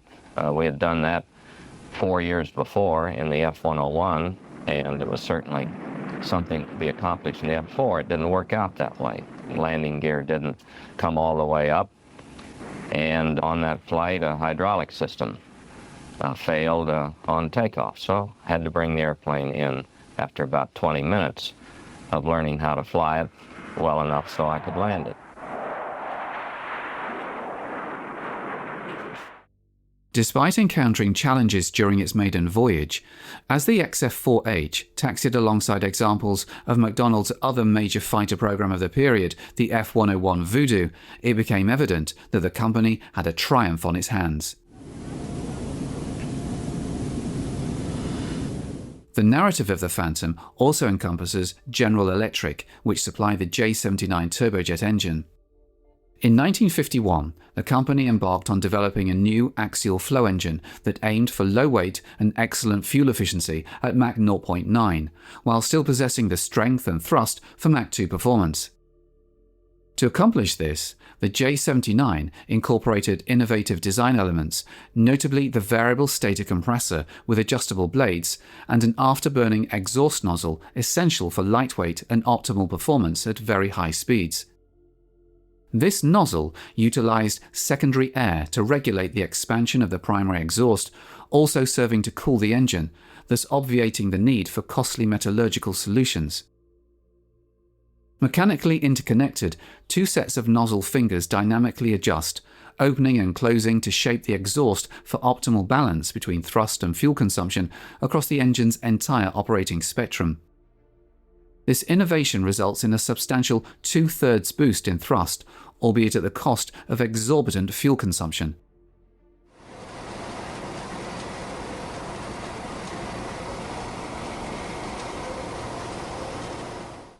The full-scale variable stator compressor unit underwent its inaugural test in August 1953, yielding performance figures so impressive that the test crew initially suspected instrumentation malfunction. At much the same time, the afterburner was connected to a J-73 turbojet and tested with encouraging results. The integration of the afterburner with the J-79 engine culminated in the complete new engine's placement in the test cell by June 1954. Approximately 150 hours of testing on the J-79 was supplemented by an additional 800 hours on the J-73 for further evaluation. A pivotal moment in the test program occurred with the inaugural field run of the J-79 engine. Upon ignition, the test crew promptly scrutinized the instrumentation. Subsequently, with the engine throttled to idling speed, ground and flight test engineers meticulously inspected it for any signs of fuel or oil leaks and other potential failures. Once this initial examination was cleared, the engine underwent higher speed testing before being shut down.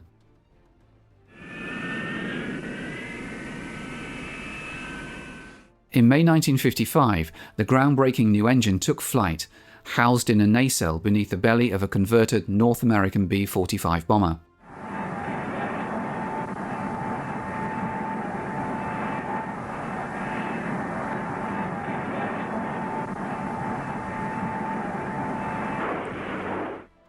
Historic footage captures the modified B-45's ascent on May 20th, 1955.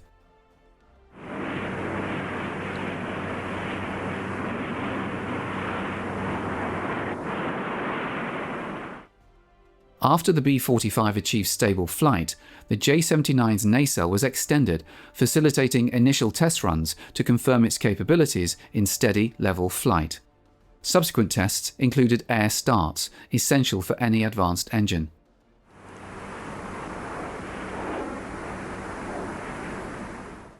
The J-79's performance was thoroughly assessed across various flight conditions, proving its mettle with afterburning thrust ratings of up to approximately 13,000 pounds. The inaugural flight-worthy J-79 was transported across the United States to Edwards Air Force Base in California, where it underwent unpacking, ground testing, and installation for flight trials.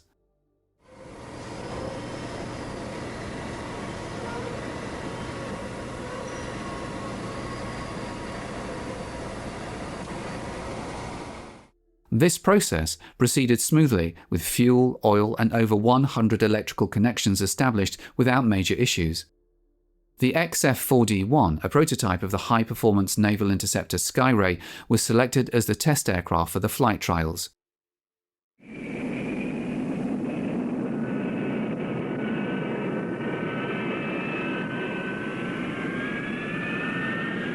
Ground runs were conducted at both dry and afterburning thrust levels to validate the fundamental installation.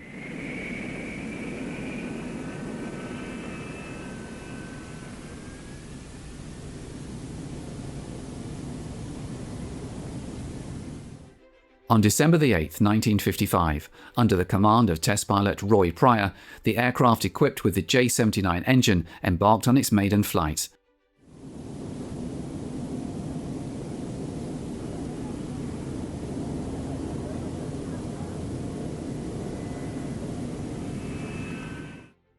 Taking off downwind to maximize runway utilization, the aircraft required approximately 6 miles of the renowned dry lake bed at Edwards, formerly known as Murrock, until 1950.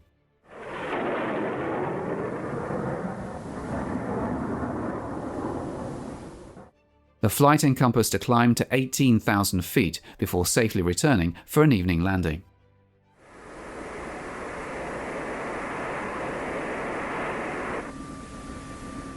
The entire flight operation exemplified successful flight testing. The J-79 was soon cleared for operational service, and early examples of the type were installed right from the beginning of the Phantom's production run. By the late 1950s, the Phantom's prominence surged, following the placement of its first production contract in December 1956. This overview of an F-4B naval model, temporarily loaned to the US Air Force, highlights the aircraft's key attributes. Positioned at the front is the pilot, with the radar officer seated behind. A ladder, visible inside the rear canopy, can be deployed to darken the cockpit, ensuring optimal conditions for viewing the radar screen. Despite being relatively spacious and conventional for the era, the cockpits are well equipped with displays and controls. Occupants are seated on Martin Baker Mark V ejector seats, engineered for safe ejections even at zero altitude and speeds as low as 150 miles per hour. Mach 2 performance is facilitated by the 2 fully variable ramp inlets for the J-79 engines. A splitter plate diverts the boundary layer of the slower moving air close to the fuselage, while the inlet ramp adjusts at speeds exceeding Mach 1.4 to regulate the shock wave pattern, ensuring an uninterrupted airflow into the engine. This system operates automatically, controlled by the aircraft's air data computer. Notably, Navy and Air Force Phantoms typically feature distinct tyre configurations. Both types of tyres boast the same diameter, but the Air Force variant, depicted on the left, showcases a broader design. This broader tyre offers an increased touchdown area, allowing it to be inflated to lower pressures, suitable for operations on the extended runways typically available to land-based aircraft. Positioned on the port side of the fuselage is a pneumatically extended ram air turbine, serving as an emergency power source to sustain essential systems in the event of engine failure. Operating down to a speed of 225 miles per hour, the turbine supplies electrical power, transitioning to hydraulic power for the landing systems thereafter. The centerline hardpoint for stores, Sidewinder tactical optical recognition carriage, is augmented by 4 substantial pylons situated under the wings. Along the leading edges of the wings are 3 section slats designed to maintain an even airflow over the wings and reduce stalling speed. This feature's efficacy hinges on boundary layer control, achieved by tapping air from the engine compressor and venting it through the depicted slots.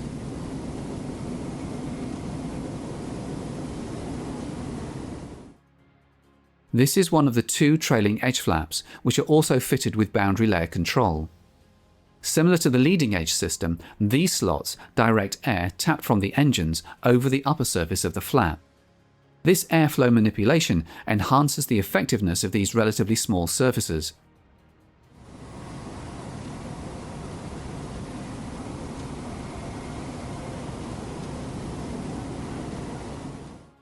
The flaps have a maximum deflection of 60 degrees, with full flap setting employed during landing and half flap setting for takeoff.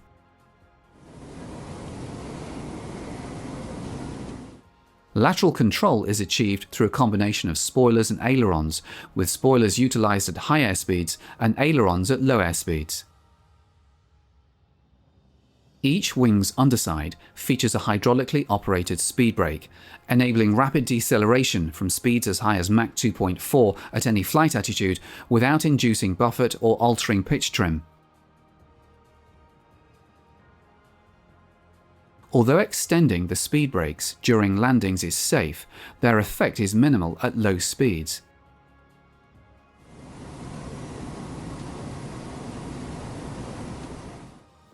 The elongated low vertical tail addresses headroom constraints on US carriers' hangar decks and incorporates a powered rudder for yaw control.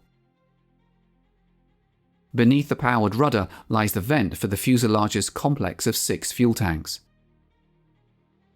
The slab tailplane halves ensure complete pitch control under all flight conditions and are angled downward at 23 degrees to enhance directional stability by augmenting the effective side area of the rear fuselage. Positioned between the J-79 tailpipes is the arrestor hook, typically housed beneath the rear fuselage fairing but deployed during carrier landings. This feature, retained on land-based Phantoms as well, has proven invaluable for achieving short landings on runways equipped with appropriate arrestor gear.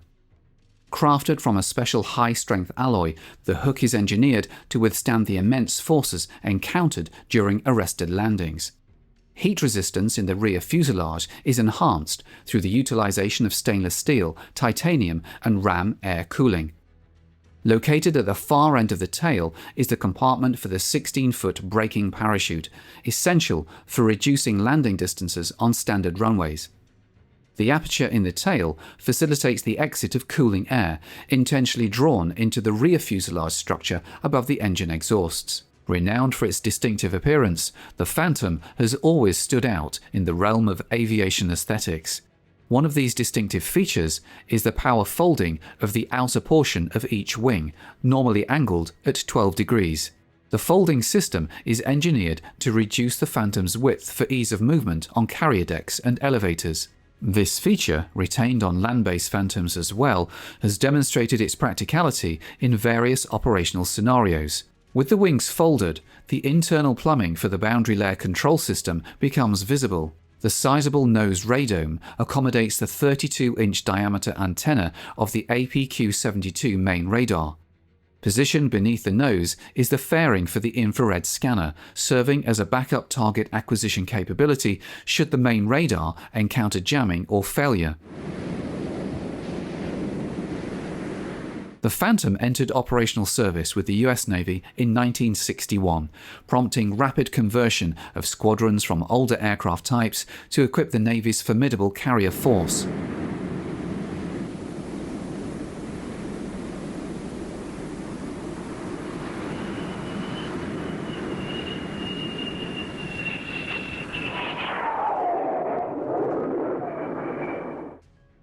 The section illustrates key elements of carrier-borne operations, featuring F-4Bs from Fighter Squadron 74 aboard the USS Forrestal, the Atlantic Fleet's inaugural Phantom unit, also known as the Bedevilers.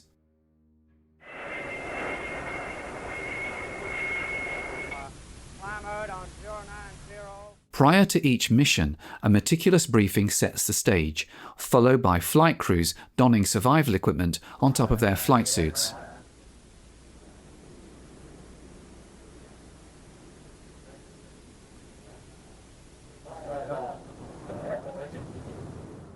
Upon the command from flight operations, crews proceed to their designated aircraft. Meanwhile, deck crews, distinguishable by different colored vests for identification, finalize preparations for the mission launch. The pilot conducts a thorough walk-around check of the aircraft before both pilot and radar officer embark on the Phantom. The launch weight is indicated for the catapult officer's attention.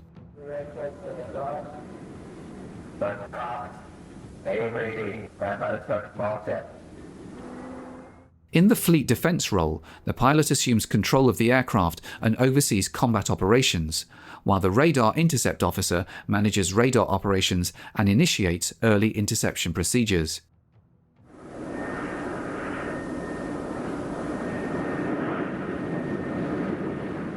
Subsequently, both cockpit canopies are sealed shut, and the deck crew raises the catapult bridle in readiness for launch.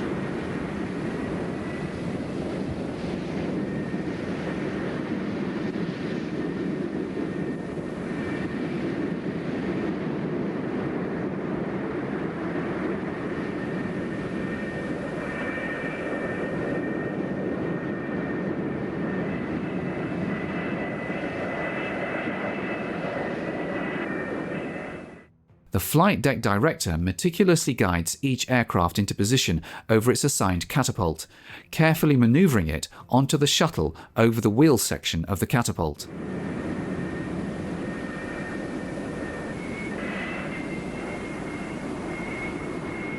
Subsequently, the bridle is securely attached, and any slack in the bridle is eliminated by nudging the catapult shuttle forward slightly. Simultaneously, the companion Phantom on the second catapult undergoes identical preparation. With cockpit checks also finalized, the deck director signals the pilot to advance the engines to takeoff power. Finally, the director signals the launch, and the Phantom is hurled down the catapult run and over the bow of the carrier at a speed of 185 miles per hour.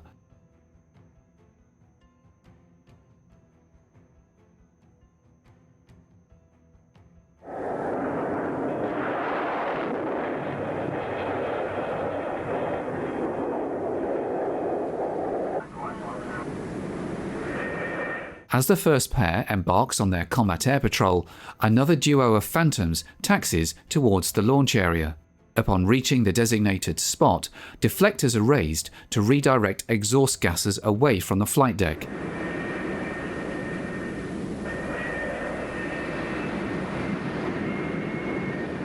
Simultaneously, the shuttle is repositioned, allowing the next Phantom slated for that catapult to align its nose wheel unit over the shuttle and position itself in line with the catapult while the deck crew raises the bridle.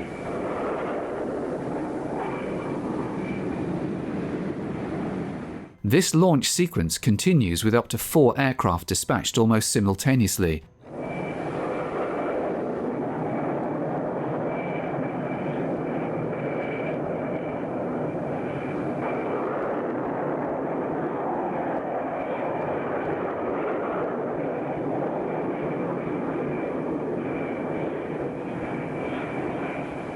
Additional aircraft are brought up via the deck edge elevators.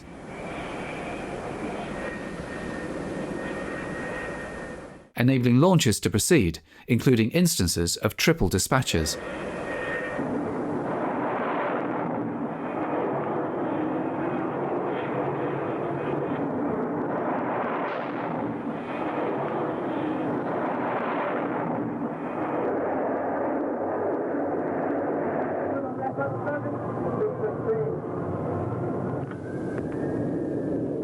Equipped with a 2-person crew, potent radar, and an arsenal comprising Sparrow medium-range and Sidewinder short-range missiles, the Phantom was heralded as the world's first fighter with independent search and destroy capability, free from ground control, and proved invaluable for the US Navy in the 1960s. Its service capabilities were swiftly showcased through a series of world records. In December 1959, the Phantom achieved a zoom climb-to-altitude record of 98,556 feet. In September 1960, it secured 2 closed-circuit records at speeds of 1,217 and 1,390 miles per hour. Less than a year later, in August 1961, it established a low-altitude speed record of 903 miles per hour, followed shortly thereafter in November by an absolute world speed record of 1,606 miles per hour. Undoubtedly, one of the most remarkable early achievements took place in May 1961, commemorating the 50th anniversary of naval aviation. 5 prototype Phantoms embarked on a journey from west to east across the United States, completing the transcontinental flight in a mere 2 hours and 47 minutes, smashing previous records. Upon concluding their patrol, the Phantoms returned to the carrier for landing.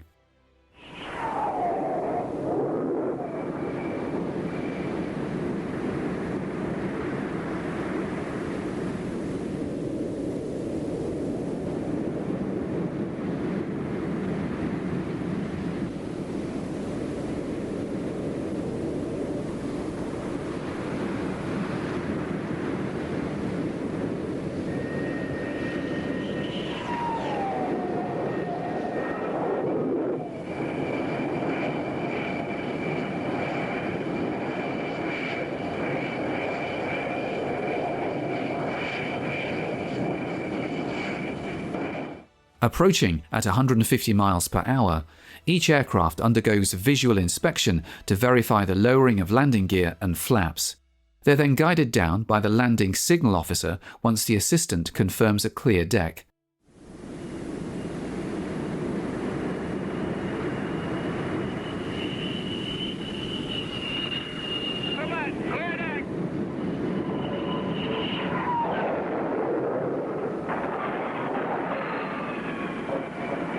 Okay on 3. Science ramp on 5. As the pilot aligns for approach, guidance is provided by an amber light known as the meatball, situated on the right side of the flight deck. The pilot keeps this lined up with the row of green lights to ensure that he is in the groove, the correct glide slope to fly the aircraft onto the deck and catch the wire. Different light angle approach settings are configured for each type of aircraft aboard.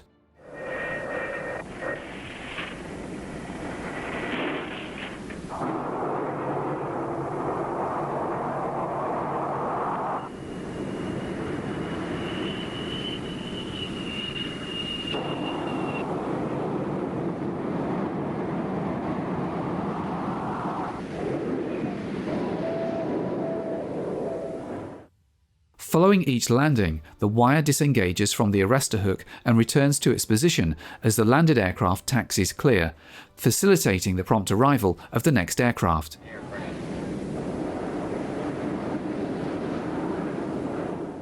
Subsequently, the landed aircraft are lowered to the hangar deck via the 4 deck edge elevators to initiate the maintenance cycle before their next mission. Each of the 4 Forrestal-class ships boasts approximately 3.5 acres of maintenance area below the flight deck, though this capacity accommodates only half of the carrier's 90 aircraft at any given time. Throughout the 1960s and early 1970s, both the F-4B and the upgraded, more potent F-4J versions of the Phantom served as the backbone of the US Navy's air defense. Extending outward to a radius of 400 miles from the carrier, the Phantom maintained unrivaled effectiveness in combat air patrol until the introduction of the Grumman F-14 Tomcat. During the Vietnam War, US Navy Phantoms occasionally operated as attack aircraft from land bases while detached from their parent carriers. These F-4J aircraft, derived from the original F-4B, featured more powerful engines, drooping ailerons to complement the flaps, slotted and hence more efficient tailplanes,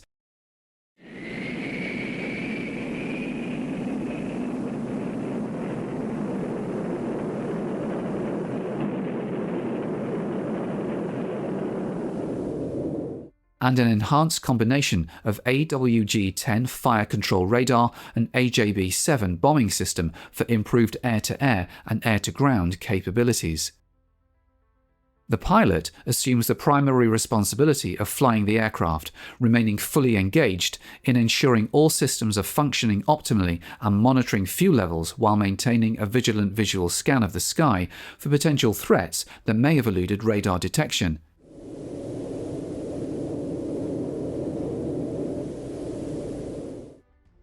In the rear seat, the radar intercept officer employs increasingly sophisticated equipment to monitor the tactical situation and provides ongoing updates to the pilot.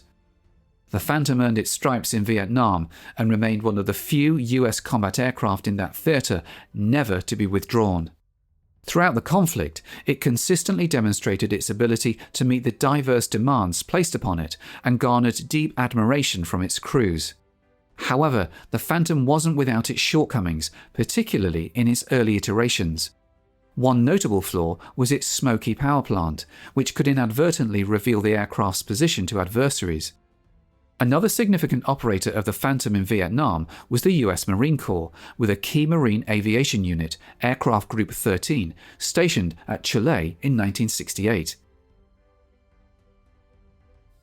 Aircraft were stored in blast-proof revetments between missions to mitigate the impact of communist rocket and mortar attacks on airfields and to impede potential close assaults by Viet Cong sappers.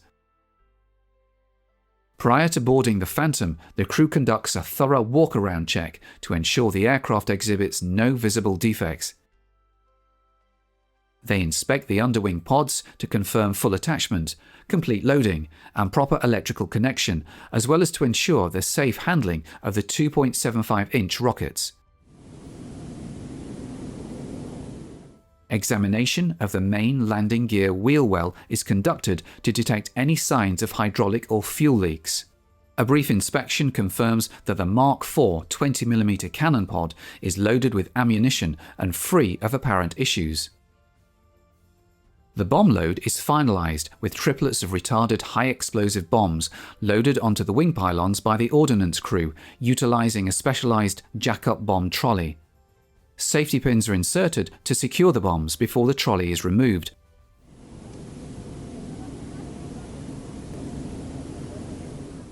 And safety wires are affixed to each bomb to prevent arming until after release. As it falls, the wire breaks, thus freeing the nose-mounted propeller to turn the requisite number of times and so arm the weapon. The two crew members undertake the standard walk-around check before boarding the aircraft. With assistance from the ground crew, they strap in and then don their bone dome helmets and flame-resistant gloves.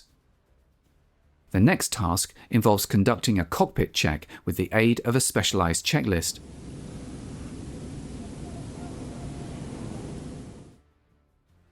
All moving surfaces undergo a final visual inspection and testing as the ground crew remove flagged pins and safeties, which are then prominently displayed to the pilot.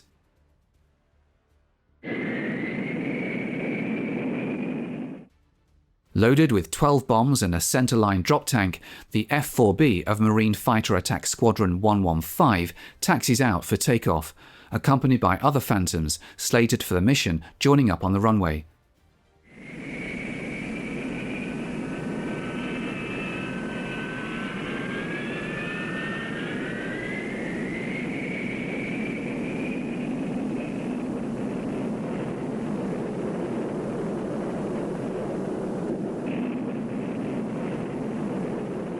Before receiving clearance for takeoff, the crew verifies that the outer wings are securely locked down, then proceeds to embark on another tactical sortie in support of Marine Corps ground forces.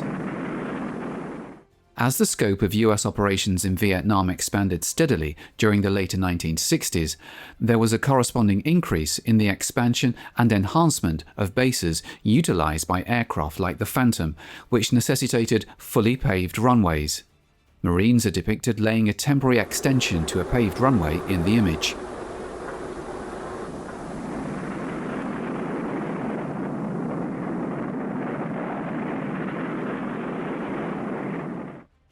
Ground operations necessitated support around the clock and in all weather conditions, highlighting the crucial role played by Marine Aviation Phantom squadrons in facilitating the success of Marine Corps ground forces in Vietnam.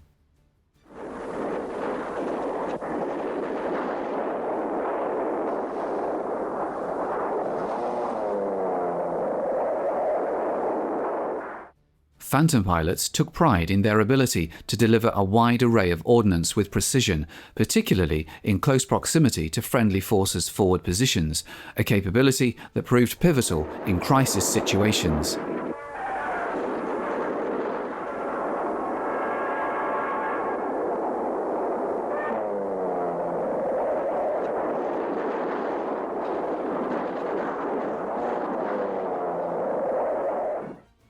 The ability to rapidly respond allowed constant pressure to be applied on the enemy, whose precise location was communicated via radio relay by ground forces or a forward air controller.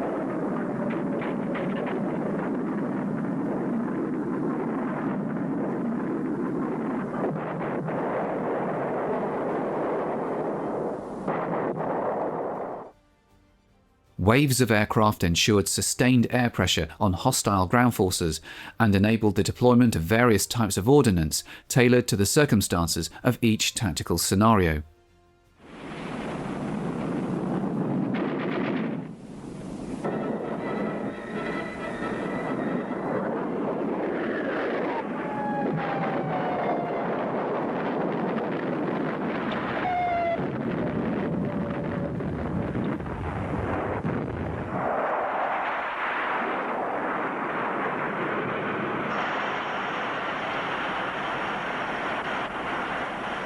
The US Air Force emerged as a major operator of the Phantom in Vietnam, commencing with the F-4C land-based variant of the F-4B, followed by the modestly improved F-4D featuring enhanced ground attack capabilities.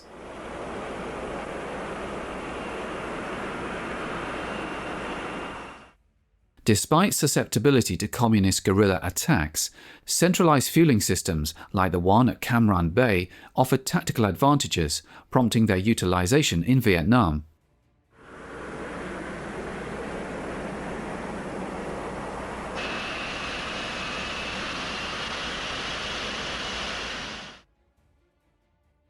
The Phantom's high fuel consumption posed challenges for holding quick reaction units on the runway, but often circumstances demanded it to swiftly deploy maximum aerial firepower against communist forces.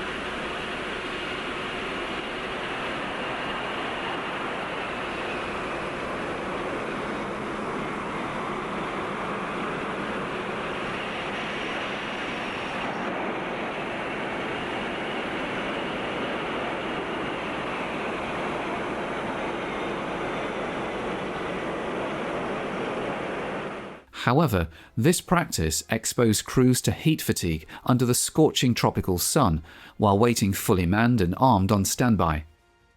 Despite these concerns, the paramount consideration remained the speed of reaction, ensuring Phantoms could be scrambled promptly when needed.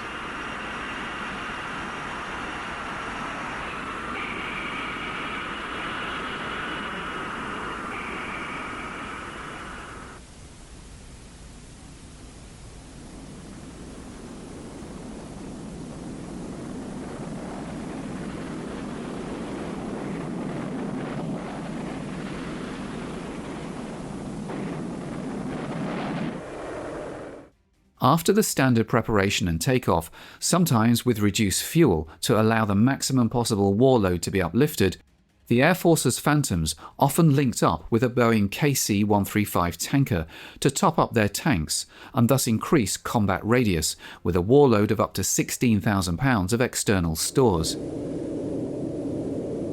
Here, the boomer aboard the tanker aircraft guides the boom into the Phantom's dorsal receptacle for fuel transfer. Renowned as the quintessential attack aircraft in Vietnam, the Phantom offered an impressive combination of payload capacity and range, coupled with robust airframe strength and advanced avionics, ensuring precise targeting with remarkable accuracy.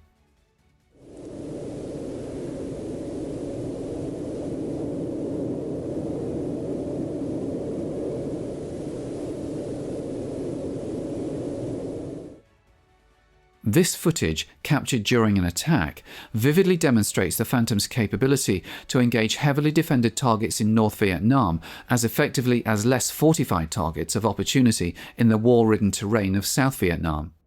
Targets outside of South Vietnam included critical communication networks, power plants, and strategic stockpiles, all heavily guarded by anti-aircraft artillery and missiles.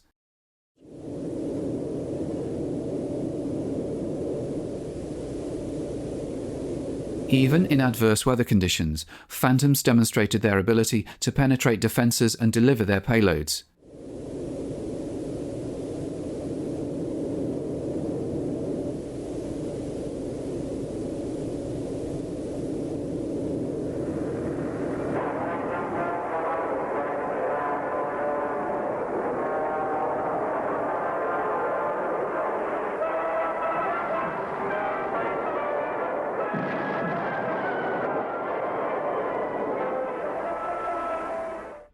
The Vietnam War saw the deployment of the entire spectrum of tactical weapons by the USAF, encompassing various types of freefall and retarded high-explosive bombs.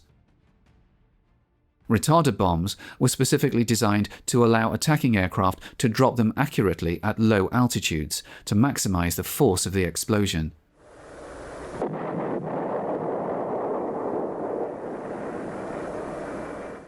In coordinated operations, Phantoms would operate in tight formations at medium altitudes, with all aircraft releasing their bombs upon the leader's command to achieve maximum concentration of ordnance. Napalm emerged as a particularly vital weapon in the US tactical arsenal during the Vietnam War.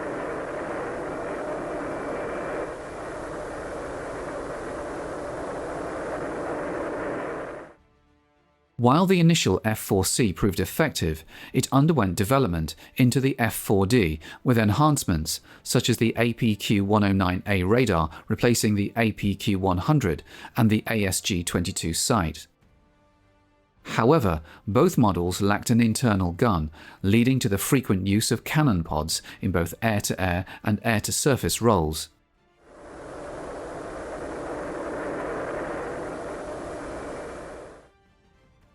Pictured here is an SUU-16A pod loaded with 1,200 rounds of 20mm ammunition.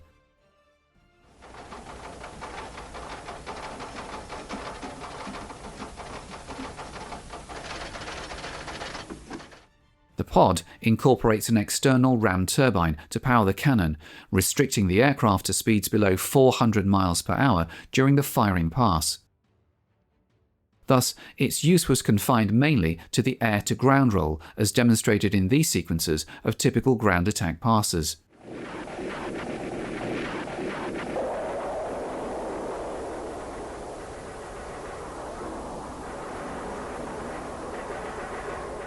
The SUU-16A and the SUU-23A self-powered versions, designed for high-speed air-to-air engagements, served as solutions, albeit not ideal ones, to the Phantom's lack of an internal gun.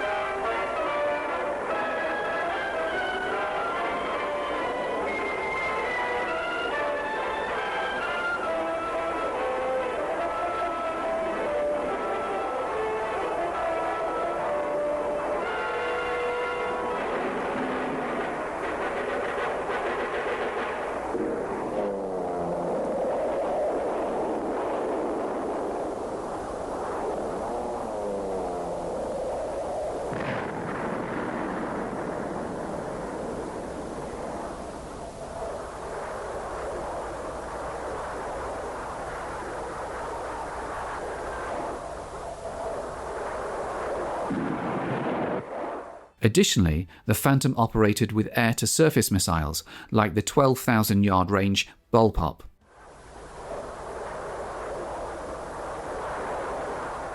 As previously mentioned, its primary air-to-air armament consisted of the medium-range Sparrow and short-range Sidewinder missiles. Although air combat was infrequent during the Vietnam War, encounters with MiG fighters did occur, often resulting in successful engagements, such as the one depicted here with a Sparrow missile, or through cannon fire, as captured in classic camera gun footage.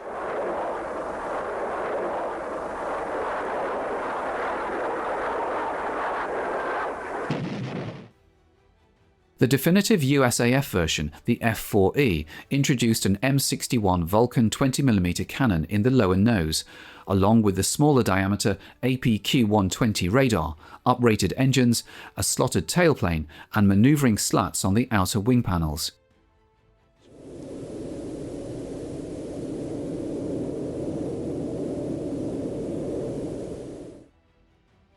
Similar to earlier Phantom variants, provision was made for podded electronic countermeasures like the jammer pod, seen here, carried in the port-forward Sparrow missile recess. The Phantom quickly garnered significant export orders and emerged as the Western world's most vital tactical fighter. The Phantom saw service with 11 overseas operators, including Australia, Greece, West Germany, Turkey, South Korea, Japan, Iran, Egypt, Israel, Spain, and the United Kingdom. Despite not being the third largest purchaser of Phantom aircraft in terms of numbers, the UK pursued a significantly modified variant derived from the US Navy's F4J. Designated as the F4K for the Royal Navy and the F4M for the RAF, this variant featured two Rolls-Royce Spey afterburning turbofans.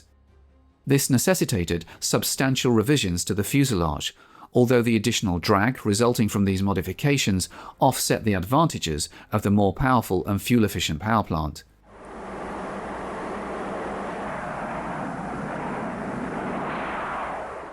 The naval variant, known as the Phantom FG Mark I, boasted the AWG-11 fire control radar and incorporated various British features.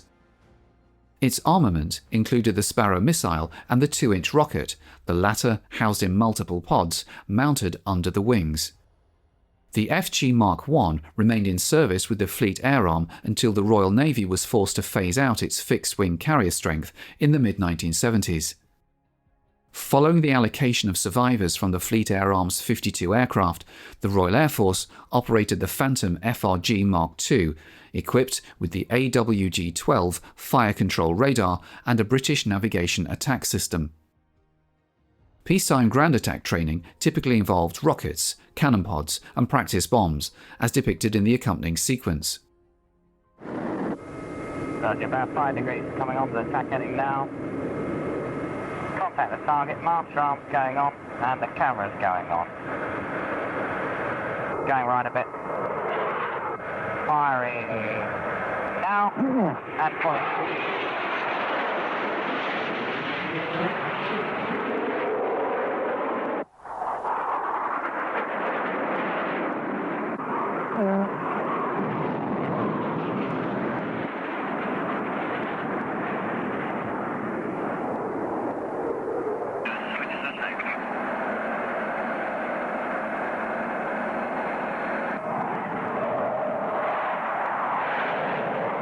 Turning down with now for approach and landing. Roger, red leader, join.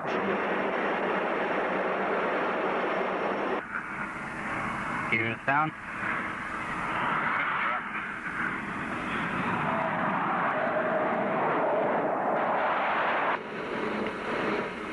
On speed.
The 150 British Phantoms primarily serve in air defence roles over the UK, with a secondary responsibility for fighter ground attack missions.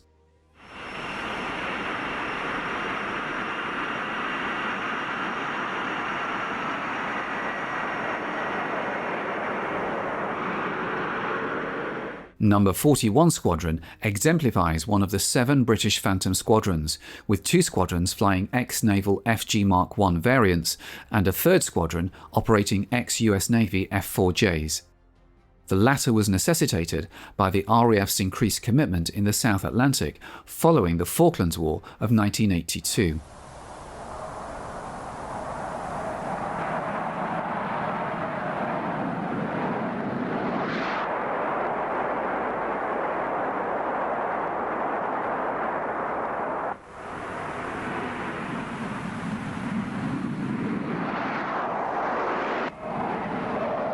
Modern developments have highlighted alternative roles for the Phantom, such as reconnaissance and defence suppression. One of the most significant developments has been the creation of the F-4ES, high-altitude photo reconnaissance variant of the F-4E, exclusively utilised by Israel. This variant features a completely modified nose section to accommodate special HIA-C1 oblique photo equipment, enabling the high-altitude aircraft to surveil deep into enemy territory while remaining in the relative safety of friendly airspace. Israel is also undertaking upgrades to its fighter models. Additionally, countries like Japan, South Korea and West Germany envision a future for their fighters, following extensive upgrades by their respective aircraft industries.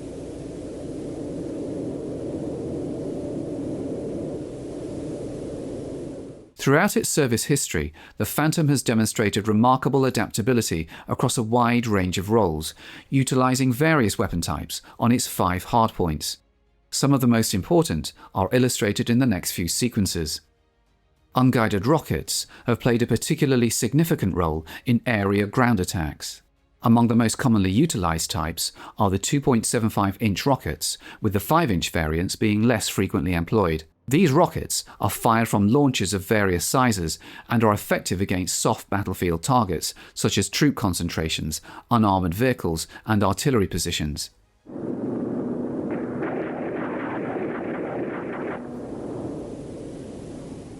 In the air-to-air role, the short-range infrared-guided Sidewinder has proven more successful than the medium-range Sparrow. The Sidewinder locks onto the heat emitted by the target, providing reliable targeting compared to the Sparrow, which homes in on radar reflections bouncing off the target.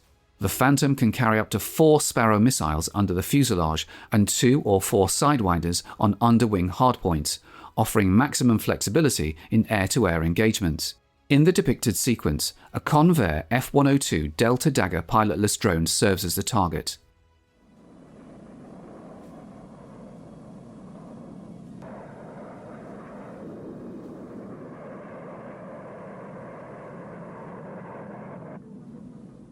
A late-model Sidewinder successfully hits the drone's tailpipe, demonstrating the effectiveness of the weapon.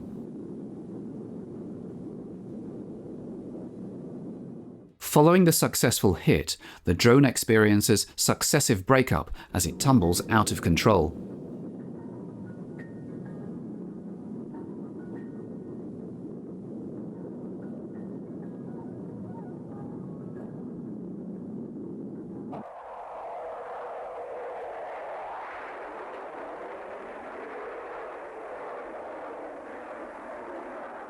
Both saturation and precision bombing have been conducted against point and area targets, utilizing a wide range of US bomb types, including highly effective high-blast demolition types.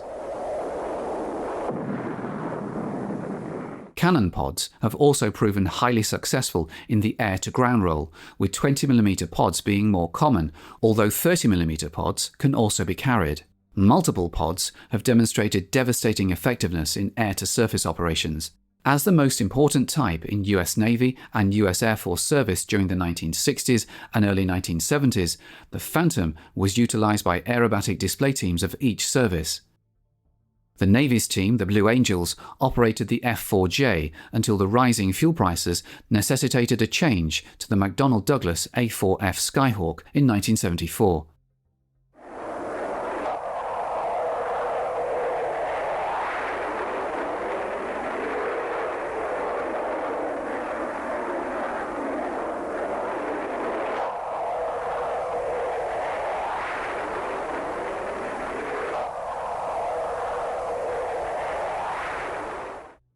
Similarly, the Air Force's team, the Thunderbirds, flew the F-4E until transitioning to a smaller and more economical type. In this instance, the Northrop T-38A Talon.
The Phantom stands as the Western world's most widely built and extensively utilised combat aircraft since World War II, making its production milestones notable achievements in aviation history.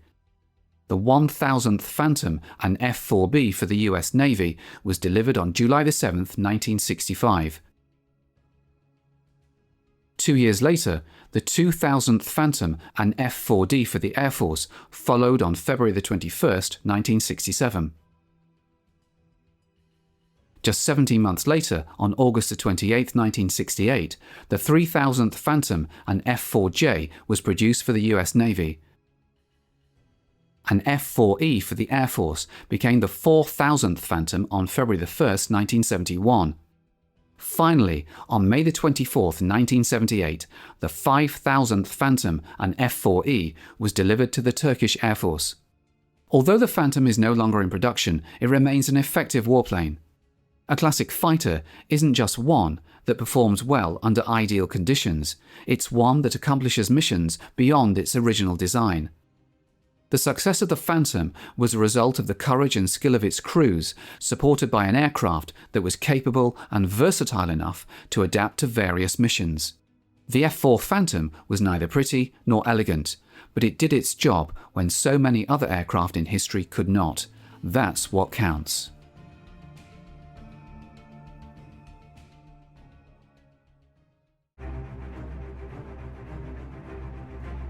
Nicknamed the Thud for its powerful punch, this wasn't just another fighter.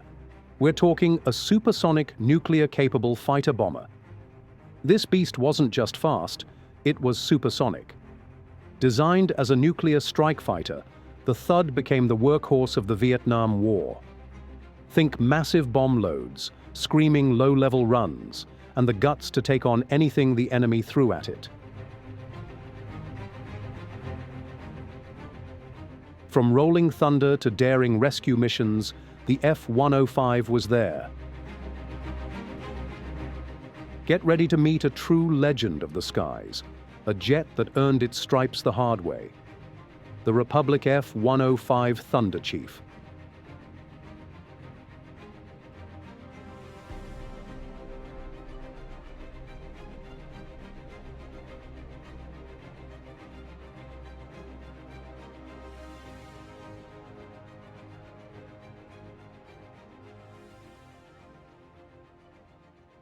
This is an F-105G, the wild weasel variant of the Thunder Chief, the final evolution of a plane that, upon its debut, was the largest single-engine, single-seat fighter ever built.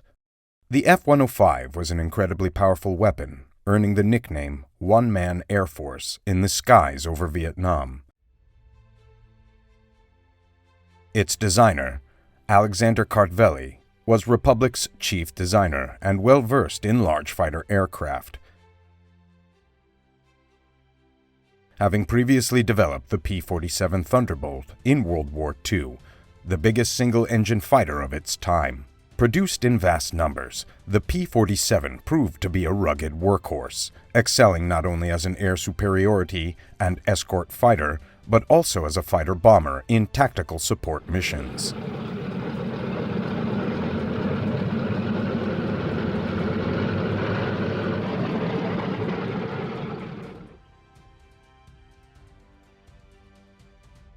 Advanced Project 63, the design studies that led to the F-105, began in 1951 during the height of the Korean War, initially as a privately funded modernization of Republic's F-84.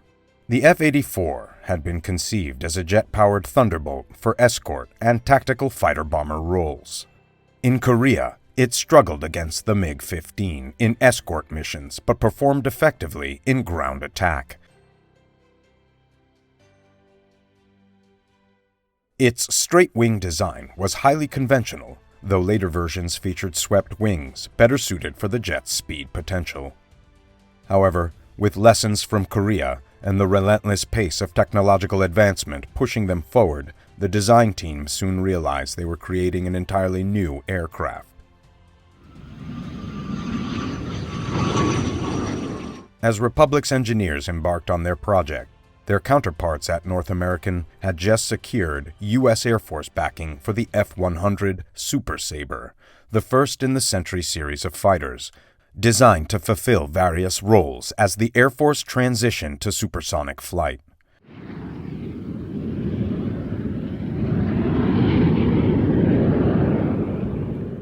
Initially a refinement of the successful F-86 Sabre, the F-100 was first classified as an air superiority fighter, though later versions incorporated fighter-bomber capabilities. With a top speed of 860 miles per hour, the Hun became the U.S. Air Force's first supersonic fighter and proved invaluable in Vietnam, particularly in tactical support missions.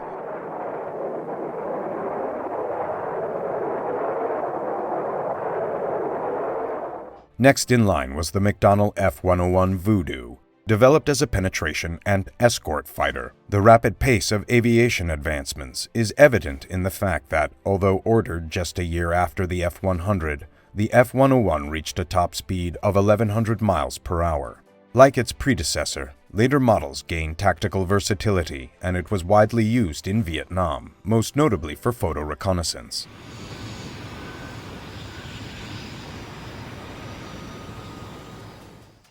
The third Century series fighter was General Dynamics F-102 Delta Dagger, an all-weather interceptor that began development in 1950. Capable of 820 miles per hour, it achieved only moderate success but naturally evolved into the F-106, which boasted a top speed of 1,500 miles per hour.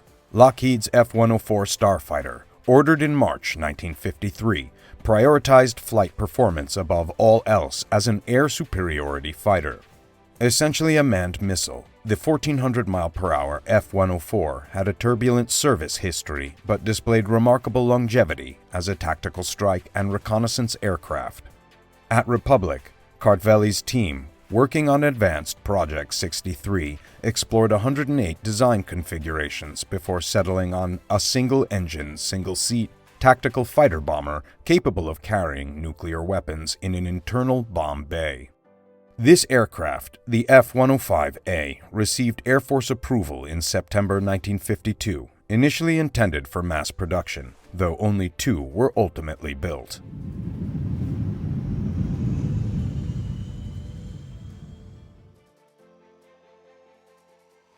Completing the Century series, the F-105 was the first purpose-built tactical strike aircraft ordered for the U.S. Air Force. The need for such an aircraft arose from a mix of Korean battlefield experience, geopolitical shifts, and competition between the U.S. Air Force's strategic and tactical air commands. For TAC, the F-105 not only expanded their conventional mission scope, but also granted them the ability to deliver nuclear weapons over long distances, elevating their prestige to rival that of strategic command.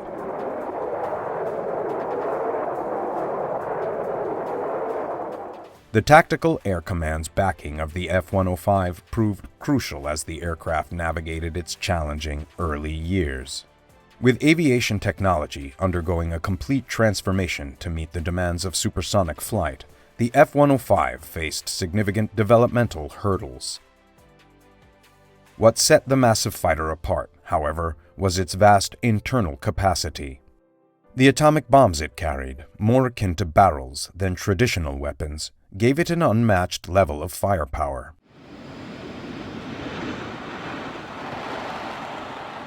For the F-105A, advances in understanding transonic drag, along with certain inherent flaws, led to the design being quickly outdated. It took its first flight more than 3 years after U.S. Air Force approval, by which time its internal systems had been completely overhauled. By then, production of its successor was already in progress. The third F-105 built became the first B model. Seen here on May 26, 1956, it taxis to its takeoff point for its maiden flight. This was the first F-105 to receive an engine powerful enough to match its size, alongside major external modifications. Chief among them was area ruling, which had solved the F-102's drag and turbulence issues. This replaced the A model's straight fuselage with a distinctive wasp waist over the wings. A large four-pedaled air brake now dominated the once sleek engine exhaust, and modifications to the air intakes gave the Thunder Chief its signature nostrils. A larger tail area enhanced stability. These and other modifications resulted in an aircraft capable of reaching twice the speed of sound. Fittingly, its maiden flight was plagued by near-disastrous issues. Planned as a brief circuit, the flight took a dangerous turn when the nosewheel failed to deploy. Repeated attempts to raise and lower the landing gear had no effect. The nosewheel remained stuck.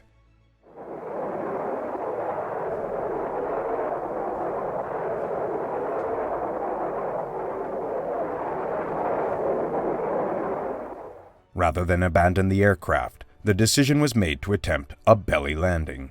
The test pilot brought the plane down in a long, hazardous skid across the salt flats.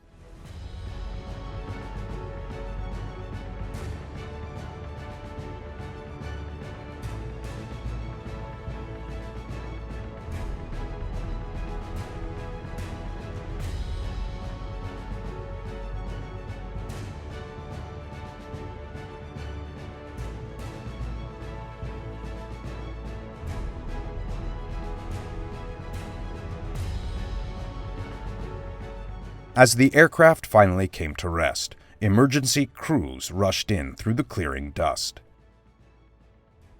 The crash was more than just a major embarrassment for a program already criticized as costly and riddled with technical issues. However, it could still be argued that each problem led to improvements that enhanced the aircraft's overall capability. Even as a test platform, the F-105 was revolutionizing not just aviation science, but the future of tactical aircraft.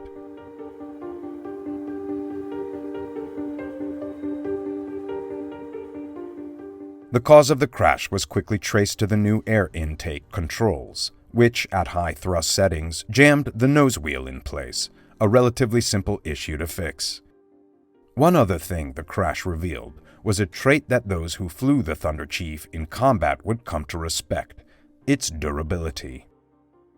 The aircraft was lifted, its landing gear was extended, and the prototype was towed away for repairs.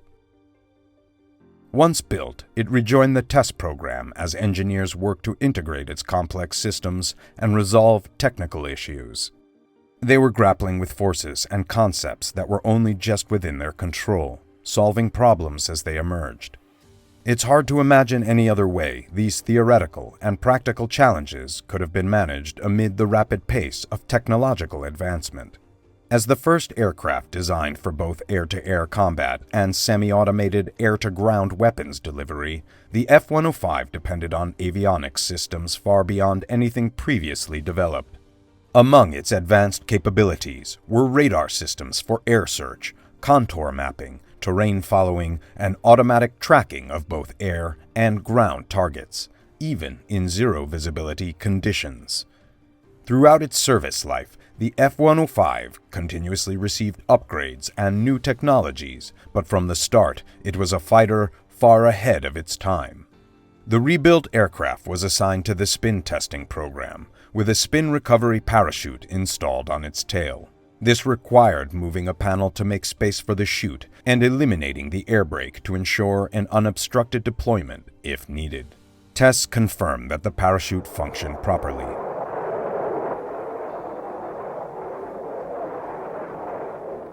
The purpose of spin testing is to verify that an aircraft can recover from a spin and return to stable flight, essentially to ensure that lost control can be regained. Naturally, the first step in such a test is to deliberately lose control of the plane. The test pilot must then sit tight as the aircraft tumbles through the air for a set period before attempting recovery. This is not a job for the faint of heart.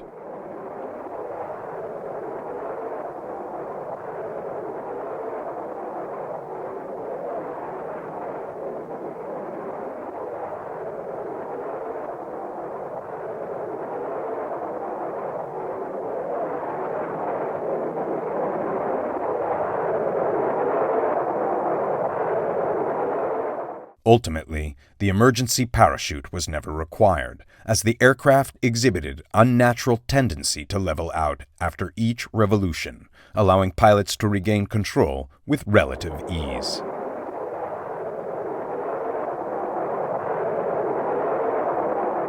However, the airframe still needed rigorous testing, so the trials continued.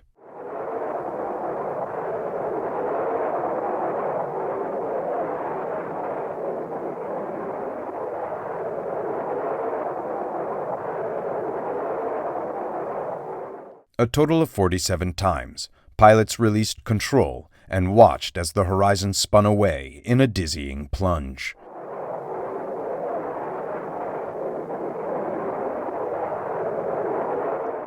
If you look closely, you'll notice a burst of flame erupting from the aircraft's tail as the engine stalls.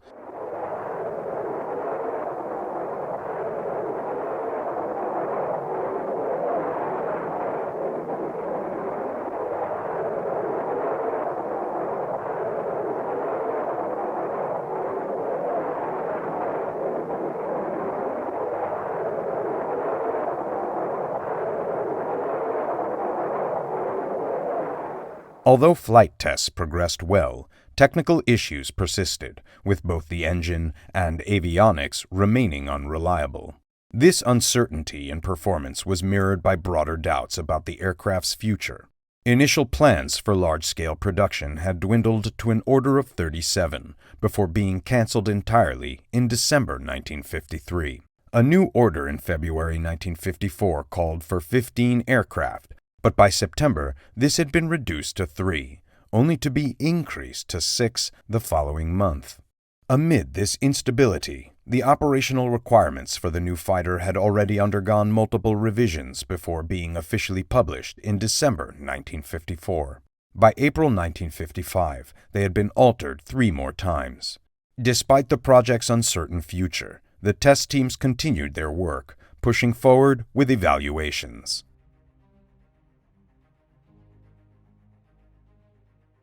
The F-105's already impressive range was further extended with the addition of external fuel tanks, which also required testing to assess their impact on the aircraft and evaluate their own performance.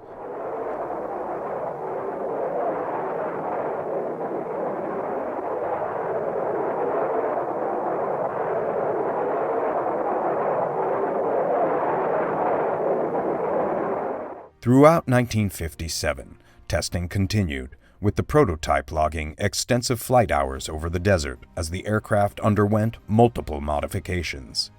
The pre-service evaluations, initially scheduled for completion in November 1959, ultimately extended until March 1960.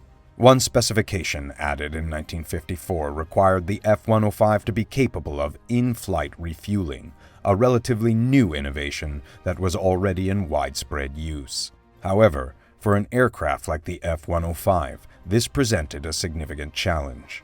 Slowing to match the tanker's speed left the pilot with insufficient airflow over the wings to maintain lift. The top speed of the tanker and the minimum speed of the F-105 were nearly identical, making the fighter difficult to control, especially in the wake turbulence of the larger aircraft, often leading to stalls.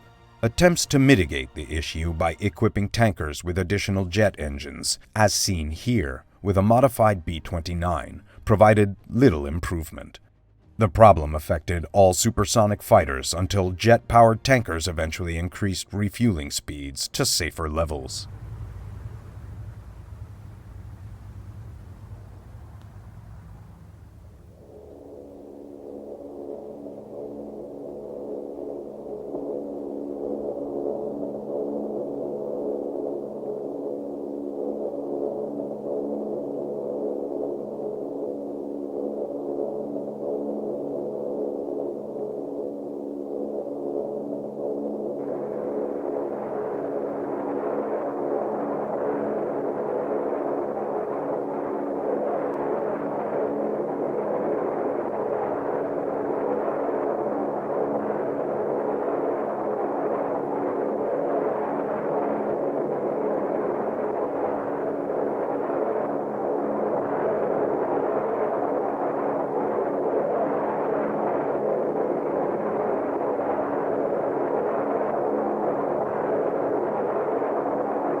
The tests confirmed the challenges faced by the fighter pilot.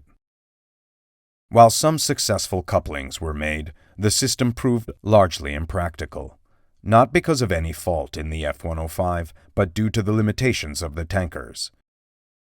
Moving the drogue from the tail to the wingtip reduced exposure to the larger plane's turbulence, offering some improvement, but the risk of stalling persisted.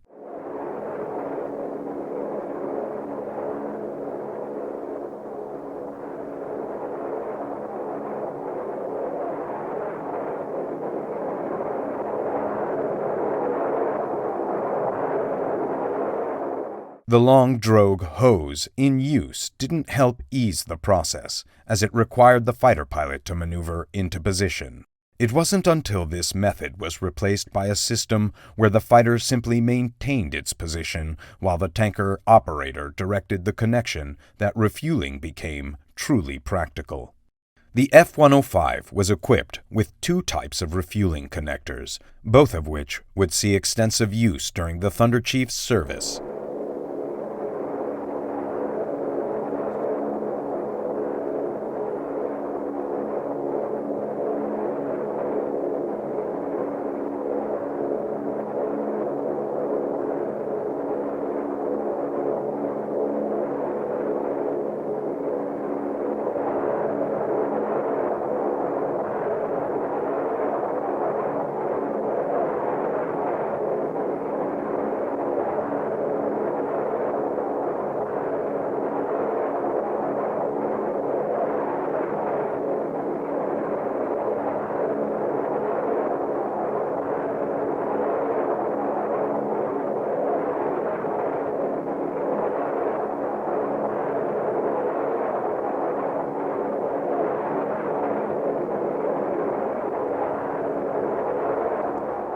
By late 1954, Republic must have been uncertain about the future of the F-105, with their anxiety only slightly alleviated by the bittersweet news they received in February 1955.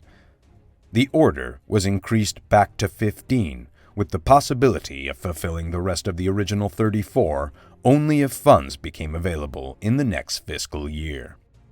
Adding to the uncertainty was the unsettling condition that the F-105 would have to compete in a fly-off against North American's F-107, an upgraded, high-powered variant of the Super Sabre. The F-107 has often been described as the best fighter never purchased by the U.S. Air Force, and it was undeniably a formidable aircraft. With the same engine as the Thunder Chief, it was a highly advanced and powerful design, offering similar performance.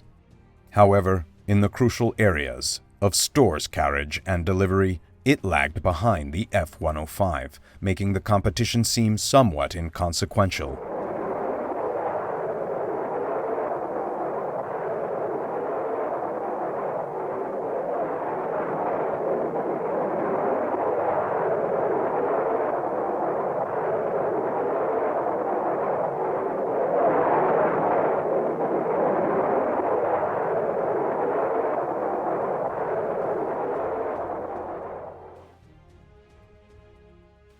Had the F-107 been compared to nearly any other aircraft of the time, it might have outperformed it.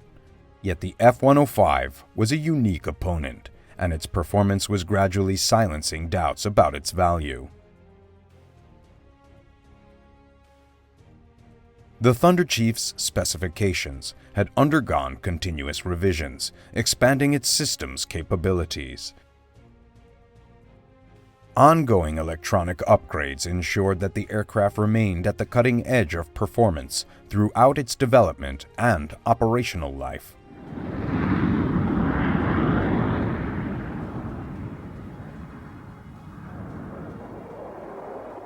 The numerous design changes meant that the first 15 F-105s produced represented 5 distinct subtypes.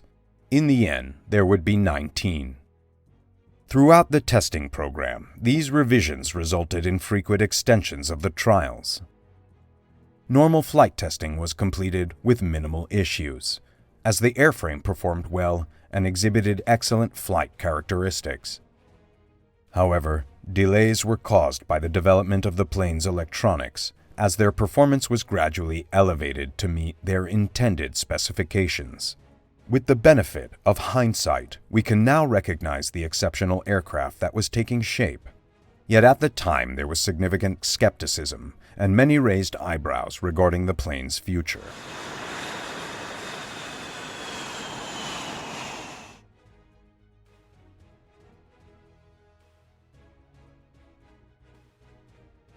On May 28, 1958, 3 years later than initially planned, the U.S. Air Force received its first operational F-105. Fittingly, it became the only one of its subtype. Air Force fighter pilots, initially disappointed to discover their new aircraft was essentially a large bomber, had mockingly dubbed it the Lead Sled, Thunder Thud, or simply Thud. However, once they got their hands on the plane, their opinion quickly changed. The nickname stuck, but no longer with any negative connotation. The large aircraft became universally loved by its pilots. Not only did it handle and perform like a fighter, but it also packed an impressive punch.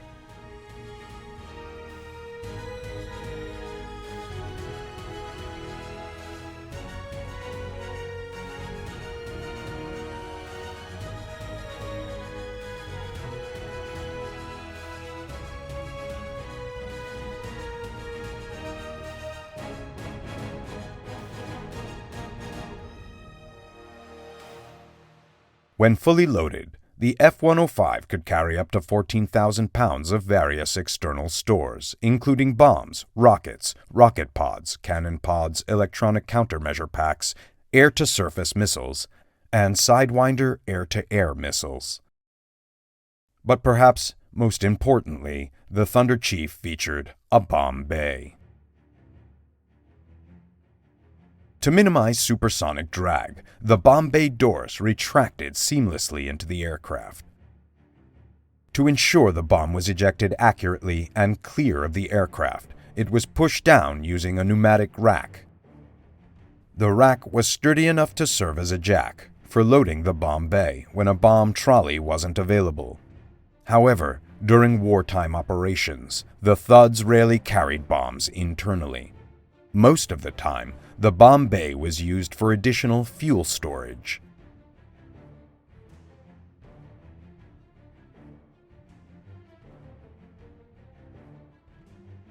The outer wings had provisions for 2 stores pylons, which could carry a mix of weaponry and fuel, or be removed to make way for specialized racks, like this one for the Sidewinder missile. District, Division Plus.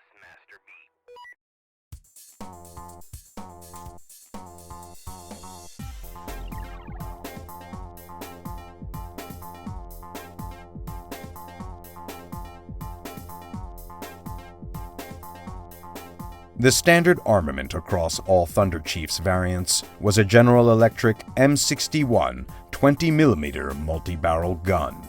This gun fired at an impressive 6,000 rounds per minute, emptying its 1,029 round capacity in under 11 seconds. Deliveries to the Air Force continued, with the 335th Tactical Air Squadron becoming the first unit fully equipped with the new fighter, marking the occasion by setting a world speed record.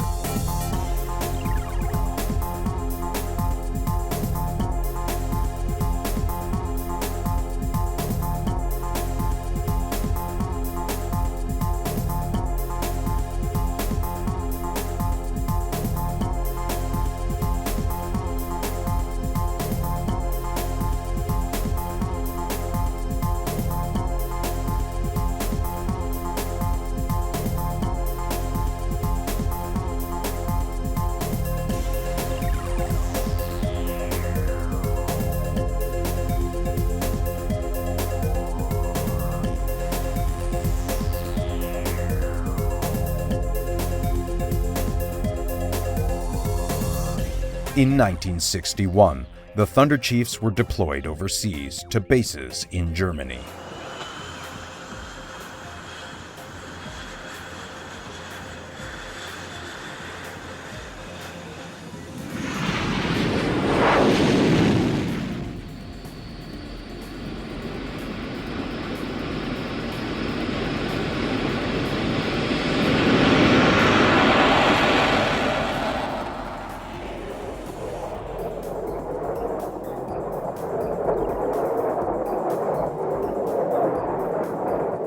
In the summer of 1964, the Thuds saw action for the first time, and soon after they were repainted with new camouflage as they were sent in greater numbers to bases in Thailand and South Vietnam.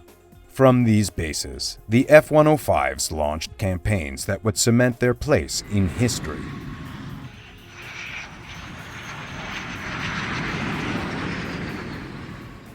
For the Thunder Chief, Vietnam proved to be the right place at the right time.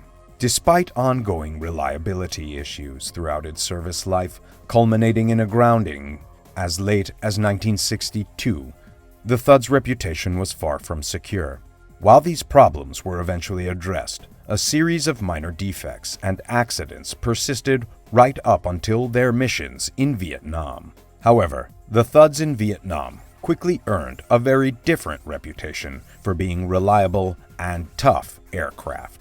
They also gained a fearsome status as weapons of war. The significance of the Thunder Chief in Vietnam is reflected in the numbers. In the first 5 years of the U.S. Air Force's involvement, the Thuds flew an astonishing 75% of all attack missions. If the skies over Vietnam were filled with bombs, it was the Thuds that put them there.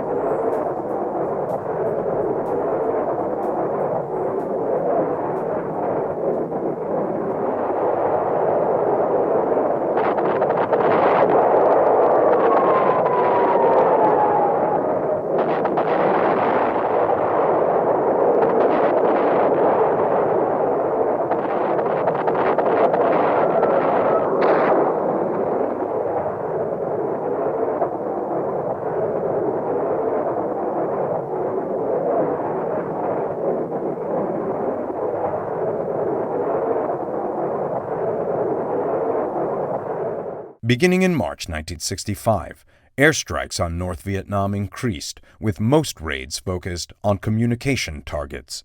These missions relied almost entirely on the F-105s. The planes would heave themselves into the air, loaded with bombs, and head for a rendezvous with a tanker near the North Vietnam border. With their heavy loads and the need to fly flat out all the way across Vietnam, rather than cruising to and from their targets, their range was significantly reduced. Even with full tanks, these journeys left little margin for error. Once fueled, the Thuds flew into hostile airspace. At the beginning of the war, the North Vietnamese had limited air defenses, and the early raids were relatively quiet. However, this quickly changed as supplies of anti-aircraft artillery, surface-to-air missiles, and MiG fighters increased, and the raids were soon flown into the heart of one of the most formidable air defense systems ever encountered in warfare.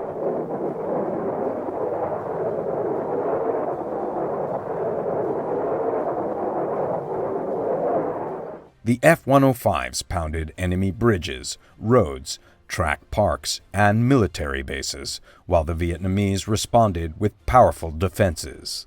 Although the loss rate on individual raids wasn't critical, the process of slow attrition began, and by the end of the conflict, the Thunder Chiefs had taken heavy losses. Out of 833 F-105s built, 400 would meet their end in Vietnam.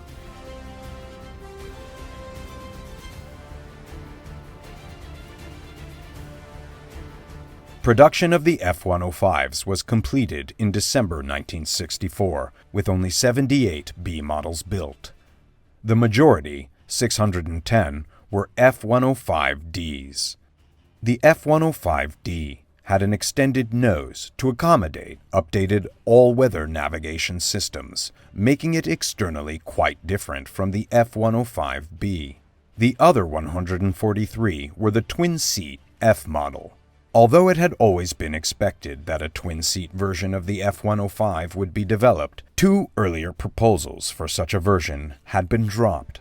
The F models served as the foundation for the later development of the final variant, the F-105G, or Wild Weasel.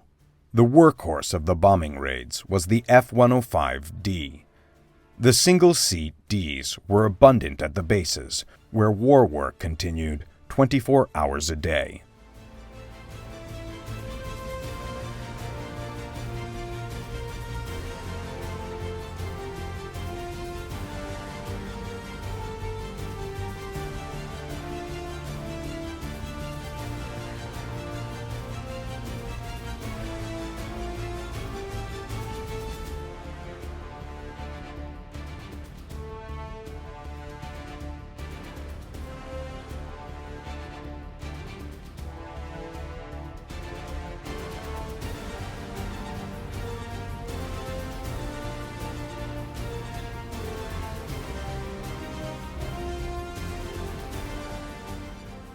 After each mission, the returning pilot would confer with his crew chief about the plane's performance and hand it over for servicing.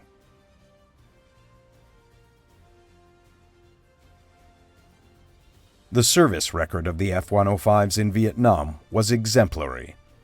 On any given day, over 90% of the Thuds were ready for work, a figure that was higher than the overall average in the U.S. Air Force.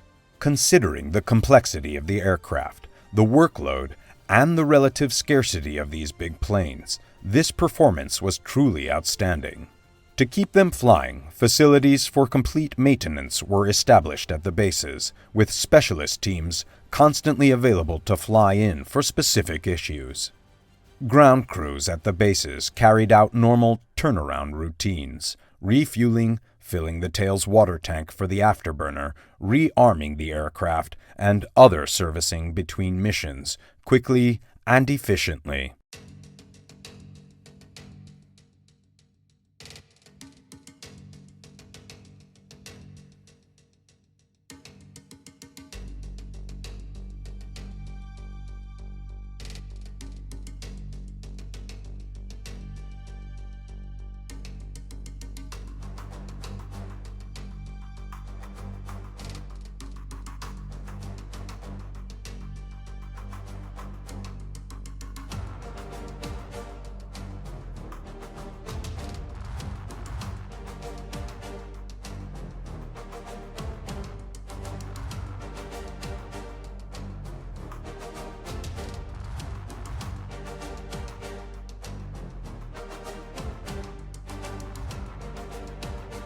The body of the plane was a patchwork of hatches, allowing access to the equipment inside. Though the fuselage had little spare room, the layout was sufficiently organized to ensure that servicing the aircraft was relatively straightforward. The bases where the F-105s operated were a far cry from the mud and improvisation of the Second World War. A Thunder Chief, parked on a vast expanse of hard stand, could be serviced with relative ease.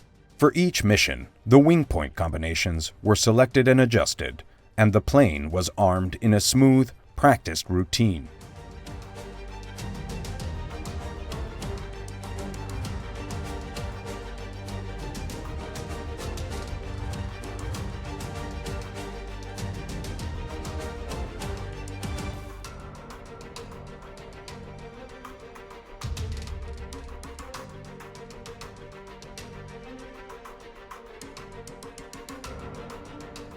A large portion of the bombs dropped in Vietnam were iron bombs from the Second World War. Sadly, these bombs were a product of a design philosophy and era that should have been long outdated. Modern smart bombs didn't make their appearance in Vietnam until the F-111s used them in the final phases of the conflict. As a result, F-105 missions often involved delivering hardware that was uncontrolled in flight, sometimes unstable in trajectory, and frequently unreliable in its effects. But with these bombs, the Thuds hammered the North and, in most instances, successfully destroyed their allocated targets.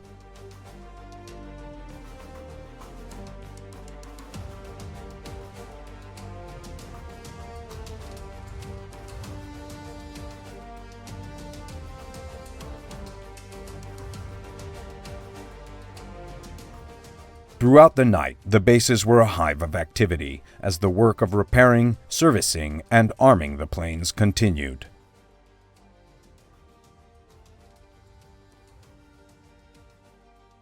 What made the 90% availability of the Thuds even more impressive was their toughness. They kept coming back from missions with major battle damage needing repairs. Thuds sustained strikes from surface-to-air missiles, anti-aircraft artillery, and MiG cannons, yet they survived. In one instance, this aircraft was actually hit by a Sidewinder missile.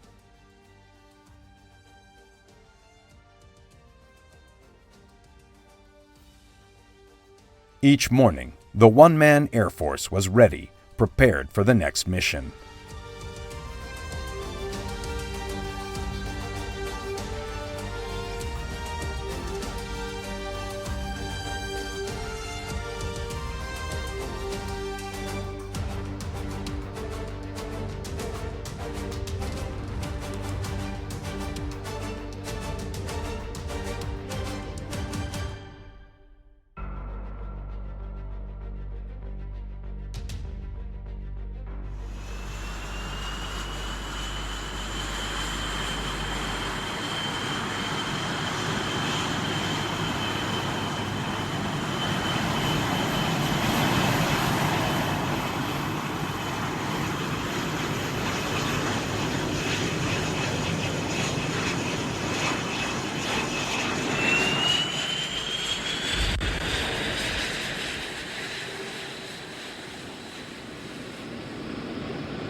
In March 1965, the U.S. Air Force launched the first of the Rolling Thunder series of strikes.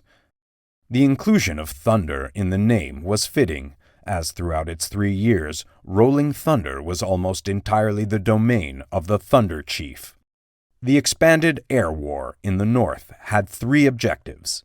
First, to reduce the infiltration into the South. Second, to pressure the communist leadership in Hanoi. And thirdly, to bolster the morale of the Southern leadership and the people of South Vietnam.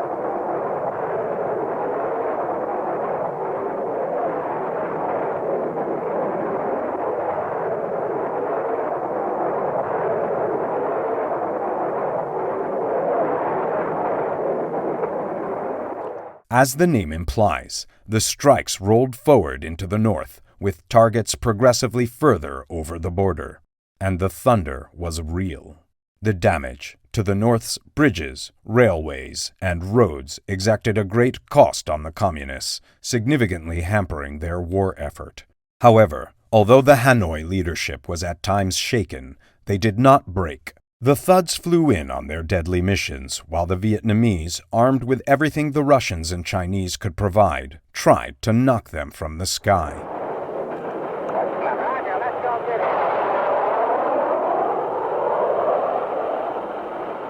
North Vietnam was not an ideal target for a sustained bombing campaign. There was very little industrial infrastructure to damage and almost no war production. The country had an agrarian society, predominantly rural and dispersed. The few major targets, such as docks and storage facilities, were located within the exclusion zones around Hanoi and Haiphong, the two major cities. For political reasons, these areas were not bombed for most of the war, as the U.S. consistently tried to negotiate an end to the fighting in the South.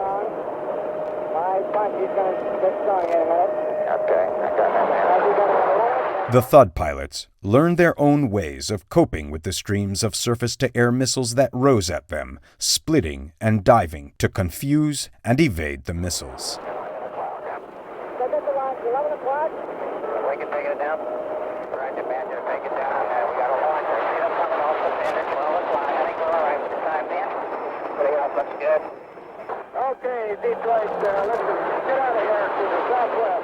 In tangles with MiGs, the 105s came off well. They had such a reserve of power that if a MiG managed to get in position to fire, they could, in most cases, simply accelerate away from them. Furthermore, the Thuds were capable of turning the tables on their attackers and mixing it up in combat. 28 MiG-17s were downed by 105s. The bombs continued to rain down on Vietnam.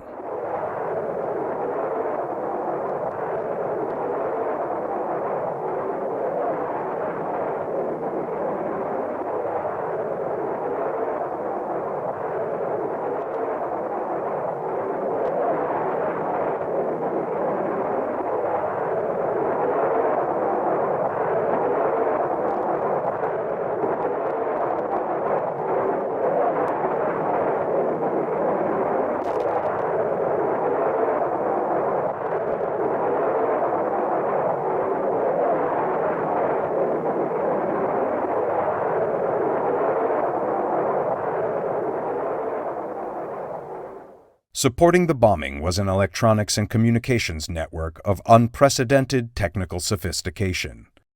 Operations controllers directed a huge fleet of varied aircraft at every level, from artillery spotter planes to B-52s.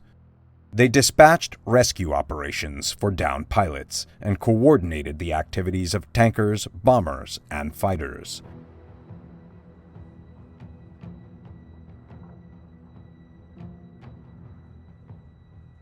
Off the coast of North Vietnam prowled the Big Eye planes, packed with sensitive radar and alert for the slightest activity from the MiG squadrons.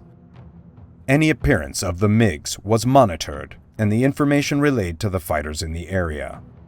The constant observation, coupled with the air superiority of the Phantoms and Thunder Chiefs, ensured that for large periods of the war, the Communist Air Force stayed on the ground, pragmatically accepting that they could not compete.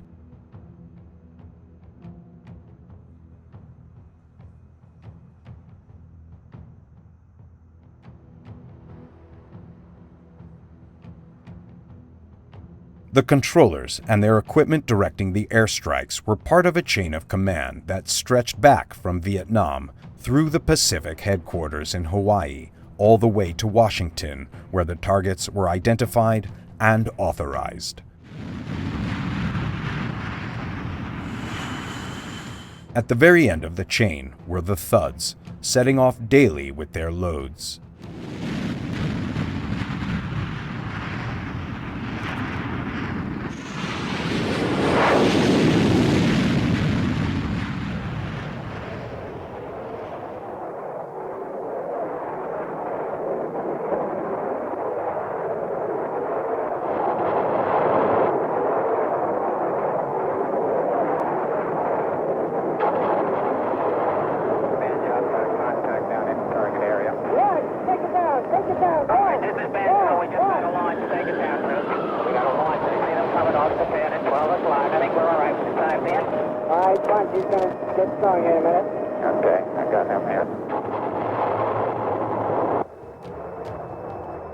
Thousands and thousands of sorties succeeded one another, with the F-105 carrying most of the load.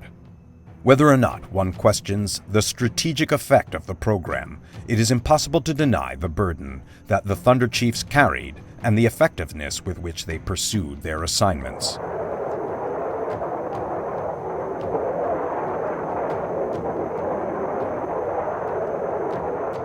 In June 1967, the first of the Thuds reached the halfway point in their theoretical 4,000-hour fatigue lifetime, with others soon to follow. The most critical fatigue concern was the strain on the engines. The missions the Thuds were flying were unlike anything originally envisaged. They were regularly running at full power, with afterburner for extended periods of time. The stress on the power plants was enormous. The hot sections of the huge J-75 engine were particularly vulnerable to this type of treatment. Already there had been some shortages of spares. As a safeguard, the normal engine life between changes was reduced from 200 to 125 hours, and teams of mechanics worked on overhauling the engines, testing them, and reinstalling them on the planes.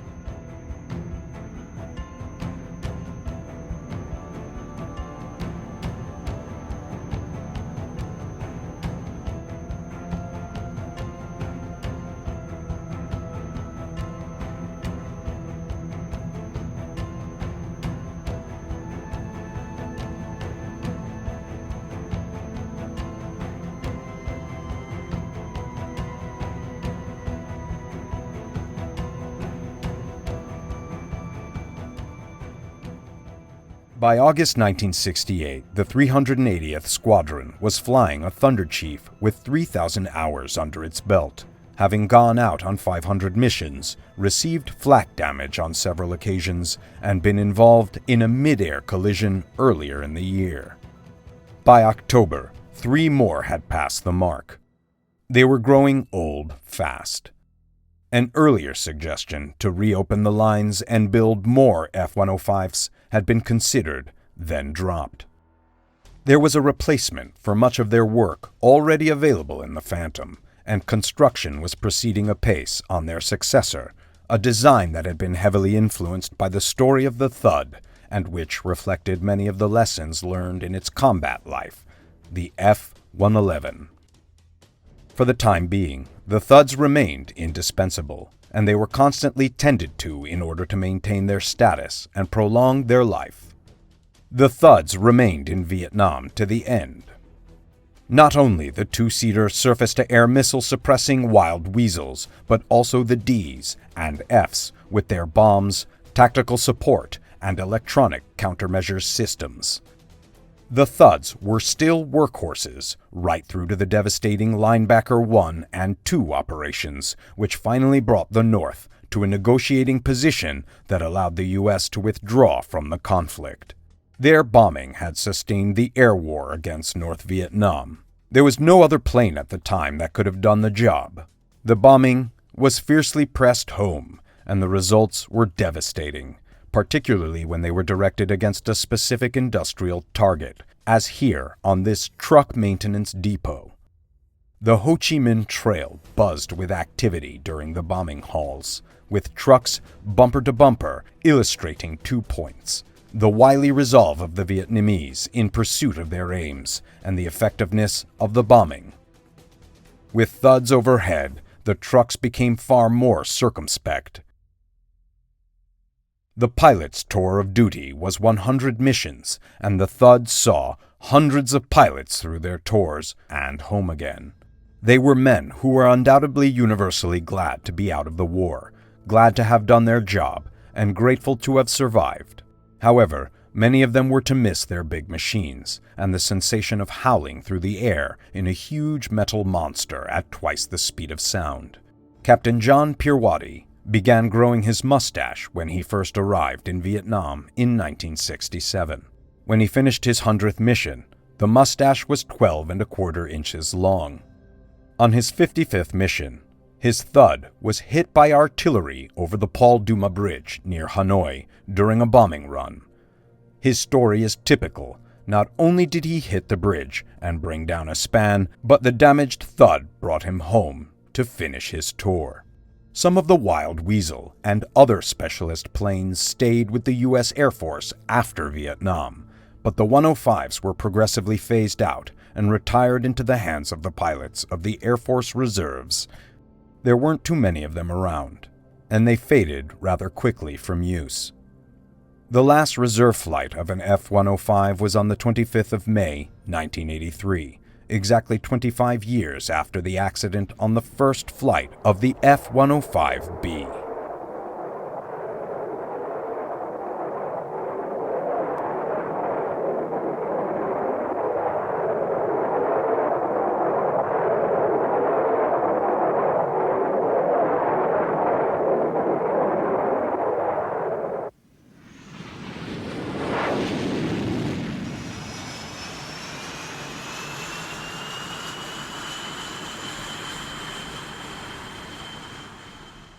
Many pilots sat in the seat of an F-105 and went through the startup process. Many owed their lives to them. Most of them considered their plane the best in the inventory. The big fighter grew from its problem childhood, and the parameters of what an aircraft could be asked to do grew with it. In an era of multiple transitions, it is an astounding achievement that so much was gotten right so well in one package. There were never very many of them, and their reputation is perhaps not widespread. But if the words "great plane" can be ascribed to any plane, then they can certainly be ascribed to the F-105 Thunder Chief, the Thud. The McDonnell F-101 Voodoo was a supersonic jet fighter which served in the United States Air Force and the Royal Canadian Air Force. The origins of the F-101 actually had little to do with the jobs for which it was used over its long career with the U.S. Air Force, Air National Guard, and Canadian Armed Forces. Neither tactical reconnaissance nor all-weather interception had been a factor in early 1946 when the newly formed Strategic Air Command solicited proposals for a jet-propelled strategic penetration fighter. SAC's chief criteria at the time had been sufficient range to accompany its bombers, Boeing B-29s and the soon-to-fly Convair B-36s all the way to their targets, and adequate speed and firepower to deal with enemy interceptors.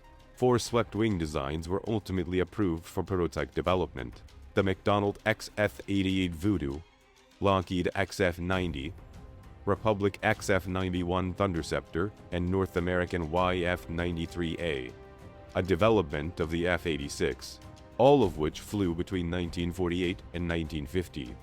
After being awarded a contract on February 14, 1947, McDonnell built 2 prototypes, designated the XF-88 Voodoo. The first prototype, serial number 46-6525, powered by 2 Westinghouse XJ34-WE-13 turbojets, flew from Morocco on 20th of October 1948.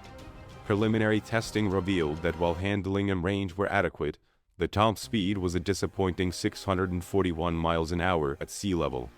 After fitting McDonnell Design's afterburners to the second prototype, Thrust was increased to 3,600 pounds with corresponding performance increases in top speed, initial rate of climb, and reduced takeoff distance. Fuel consumption was greatly increased by the use of afterburners, however, reducing a range. When a fly-off was held in the summer of 1950, McDonnell's XF-88A, an improvement over its 1948 prototype, emerged as the winner of the penetration fighter competition against the Lockheed XF-90 and North American YF-93. McDonnell's success was momentary. However, the Air Force, motivated by unexpected budget cuts, abruptly cancelled the XF-88A program and made the decision to use the Republic F-84E Thunderjets as interim bomber escorts. Combat experience in Korea soon revealed that the straight-wing F-84s were not suited for air-to-air role, and the North American F-86 Sabre jet clearly lacked the range to escort bombers to long-range targets. Something better was needed, so SAC, determined to protect its emerging fleet of B-36s, issued new requirements for a long-range fighter in January 1951. This time, adding specifications for parallel development of photo reconnaissance versions of the new type. Lockheed, North American, Republic, and McDonnell all submitted new proposals, joined by a bid from Northrop for a long-range version of its F-89 Scorpion. In May 1951, the Air Force announced that McDonnell's entry, basically a scaled-up XF-88A upgraded with more powerful Allison J-35A-23 engines, was the winning bidder.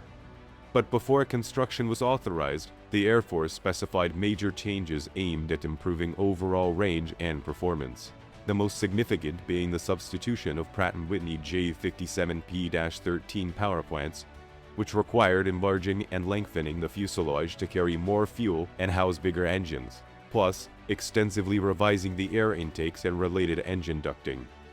The greater dimensions of the J57 engines required modifications to the engine bays, and modification to their intakes to allow larger amounts of airflow into the engine.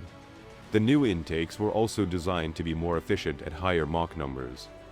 In order to increase aerodynamic efficiency, reduce structural weight, and alleviate pitch-up phenomena recently identified in flight testing of the Douglas D-55-82 Skyrocket, an aircraft with control surface configuration similar to the XF-88, the horizontal tail was relocated to the top of the vertical stabilizer, giving the F-101 its signature T-tail. When the McDonnell team, led by Edward M. Flesch, completed the final design in late 1951, the Voodoo had grown 13 feet longer and weighed twice as much as its XF-88 predecessor. The F-88 was redesignated the F-101 Voodoo in November of 1951.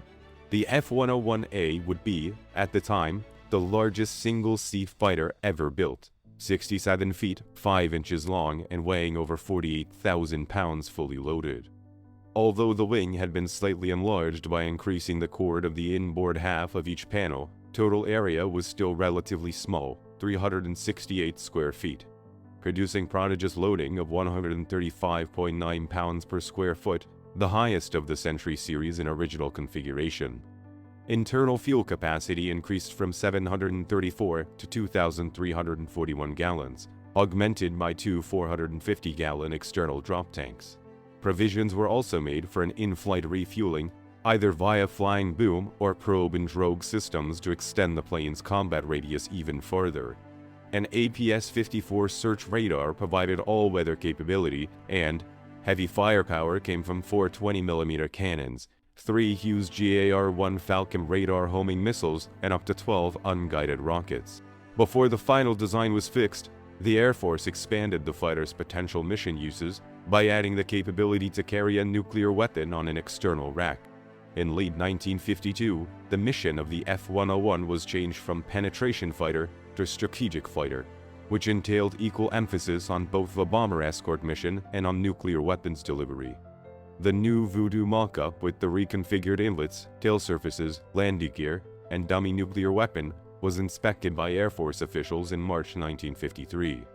The design was approved, and initial order for 29 F-101As was placed on May 28, 1953. No prototypes had been required, as the F-101 was considered a simple development of the XF-88.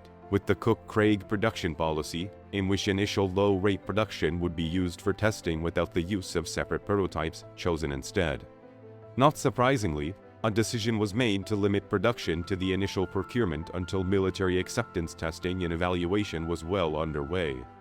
The first F-101A was completed in August 1954 and shipped to Edwards Air Force Base, where its maiden flight was on September 24th, with McDonnell test pilot Robert C. Little at the controls. Early testing indicated impressive performance, a top speed of Mach 1.54, an initial climb rate of 44,100 feet per minute, a service ceiling of 49,450 feet, and a maximum range of 2,186 miles. It also revealed aerodynamic flaws that were serious enough, in May 1956, for the Air Force to halt production pending resolution of its concerns. The most serious problem was a treacherous pitch-up tendency, encountered both in high and low airspeed ranges at certain G levels with angles of attack, frequently followed by engine compressor stalls that led to loss of power or total flameout. If the pitch-up, an uncontrollable flat spin condition oscillating between 20 and 70 degrees nose-up, occurred below 15,000 feet, Voodoo pilots were under standing orders to eject.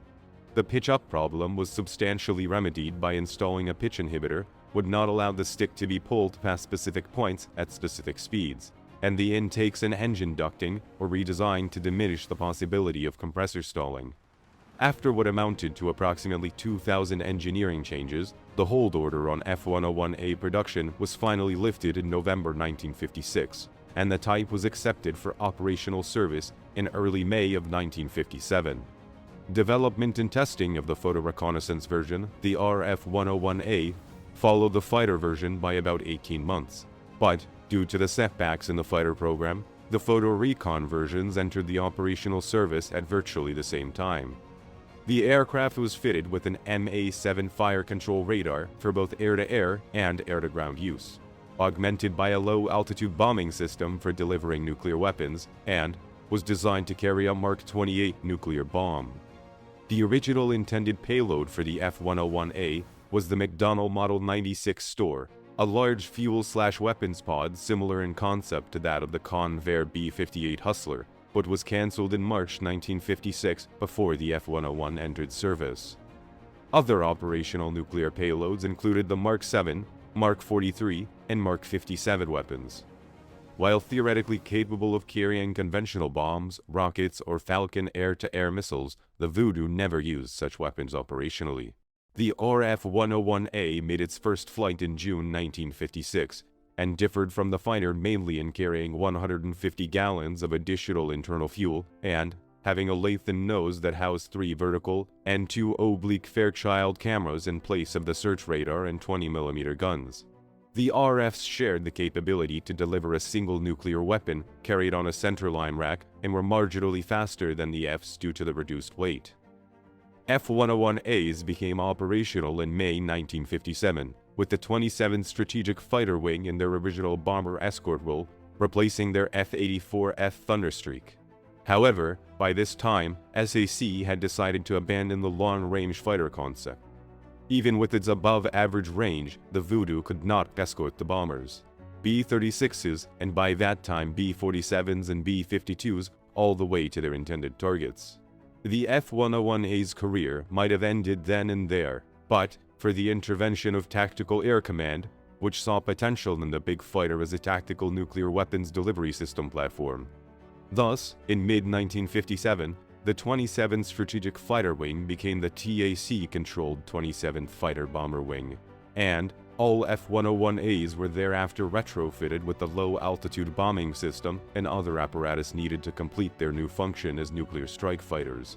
By late November 1957, the last of the 77 F-101As had been delivered to the Air Force.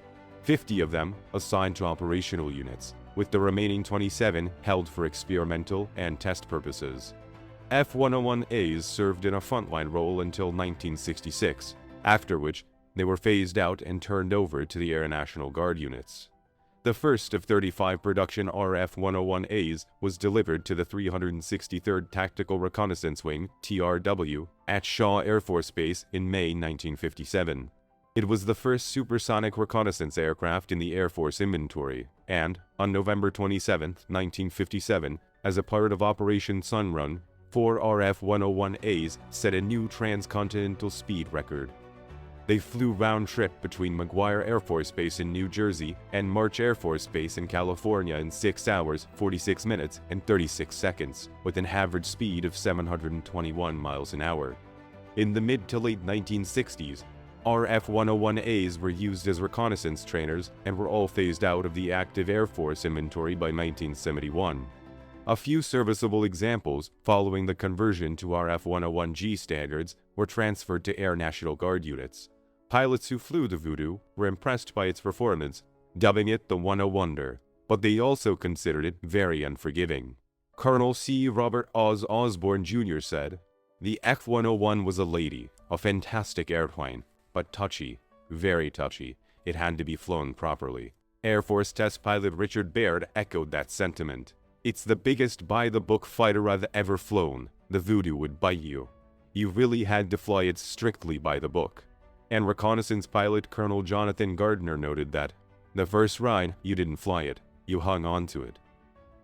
The improved F-101C and RF-101C were both ordered in March 1956. The Cs were externally identical to the A models, but had strengthened airframes to accept a higher load limit, and, in the case of the fighter version, were equipped from the start as tactical fighter bombers. All of the 47 F-101Cs built were delivered to the Air Force in 1957 to 1958, serving with the 81st Tactical Fighter Wing as nuclear strike aircraft until they were phased out in 1965 to 1966. The F-101C was the fastest tactical fighter in operational service until the advent of the Lockheed F-104, and on December 12, 1957, a stripped-down example set a new world record of 1,204 miles an hour, or Mach 1.83. The RF-101C, built in greater numbers than its fighter counterpart, entered operational service in September 1957, and the last of 166 was delivered in March 1959. RF-101Cs saw wide service with the US-based 363rd Tactical Reconnaissance Wing, the Europe-based 66th TRW, and the Far East-based 67th TRW. During the Cuban Missile Crisis in October 1962, RF-101As and Cs of the 363rd TRW flew low-level reconnaissance missions over Cuba.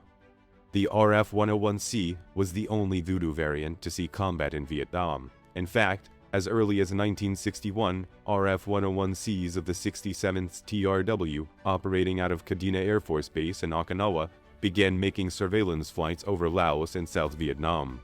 During the same time period, 45th TRS Voodoos moved to Tan Son Nhut Air Force Base in Vietnam to cover operations in the south, and served as pathfinders for the first bombing mission against the North on February 8, 1965.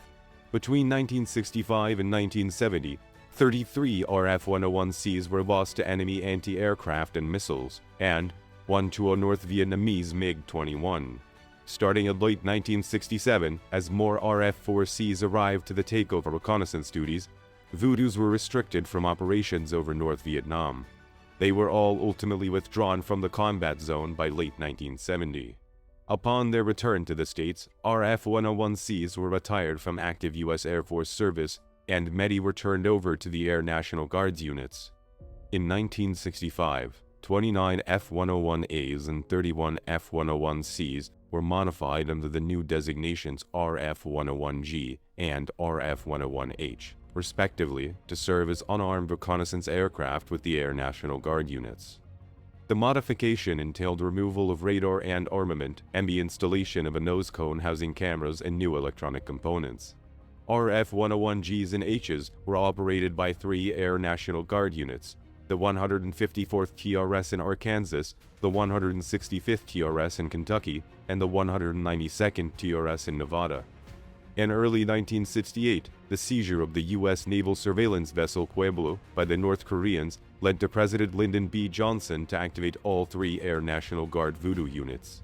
Each served a rotational tour at Itazuki Air Force Base, Japan, and compiled impressive records, flying 19,715 tactical hours and 11,561 sorties, and exposing 841,601 feet of aerial film. The last single-seat reconnaissance Voodoos were removed from the National Guard service in 1976. The most numerically important and longest-lived Voodoo was the two-seat all-weather fighter interceptor version, the F-101B. By the end of 1953, the Air Force's ambitious two-step interceptor program with Convair, the Mach 1 F-102A, scheduled to be followed by the Mach 2 F-102B, redesignated the F-106A in 1956, was seriously behind schedule.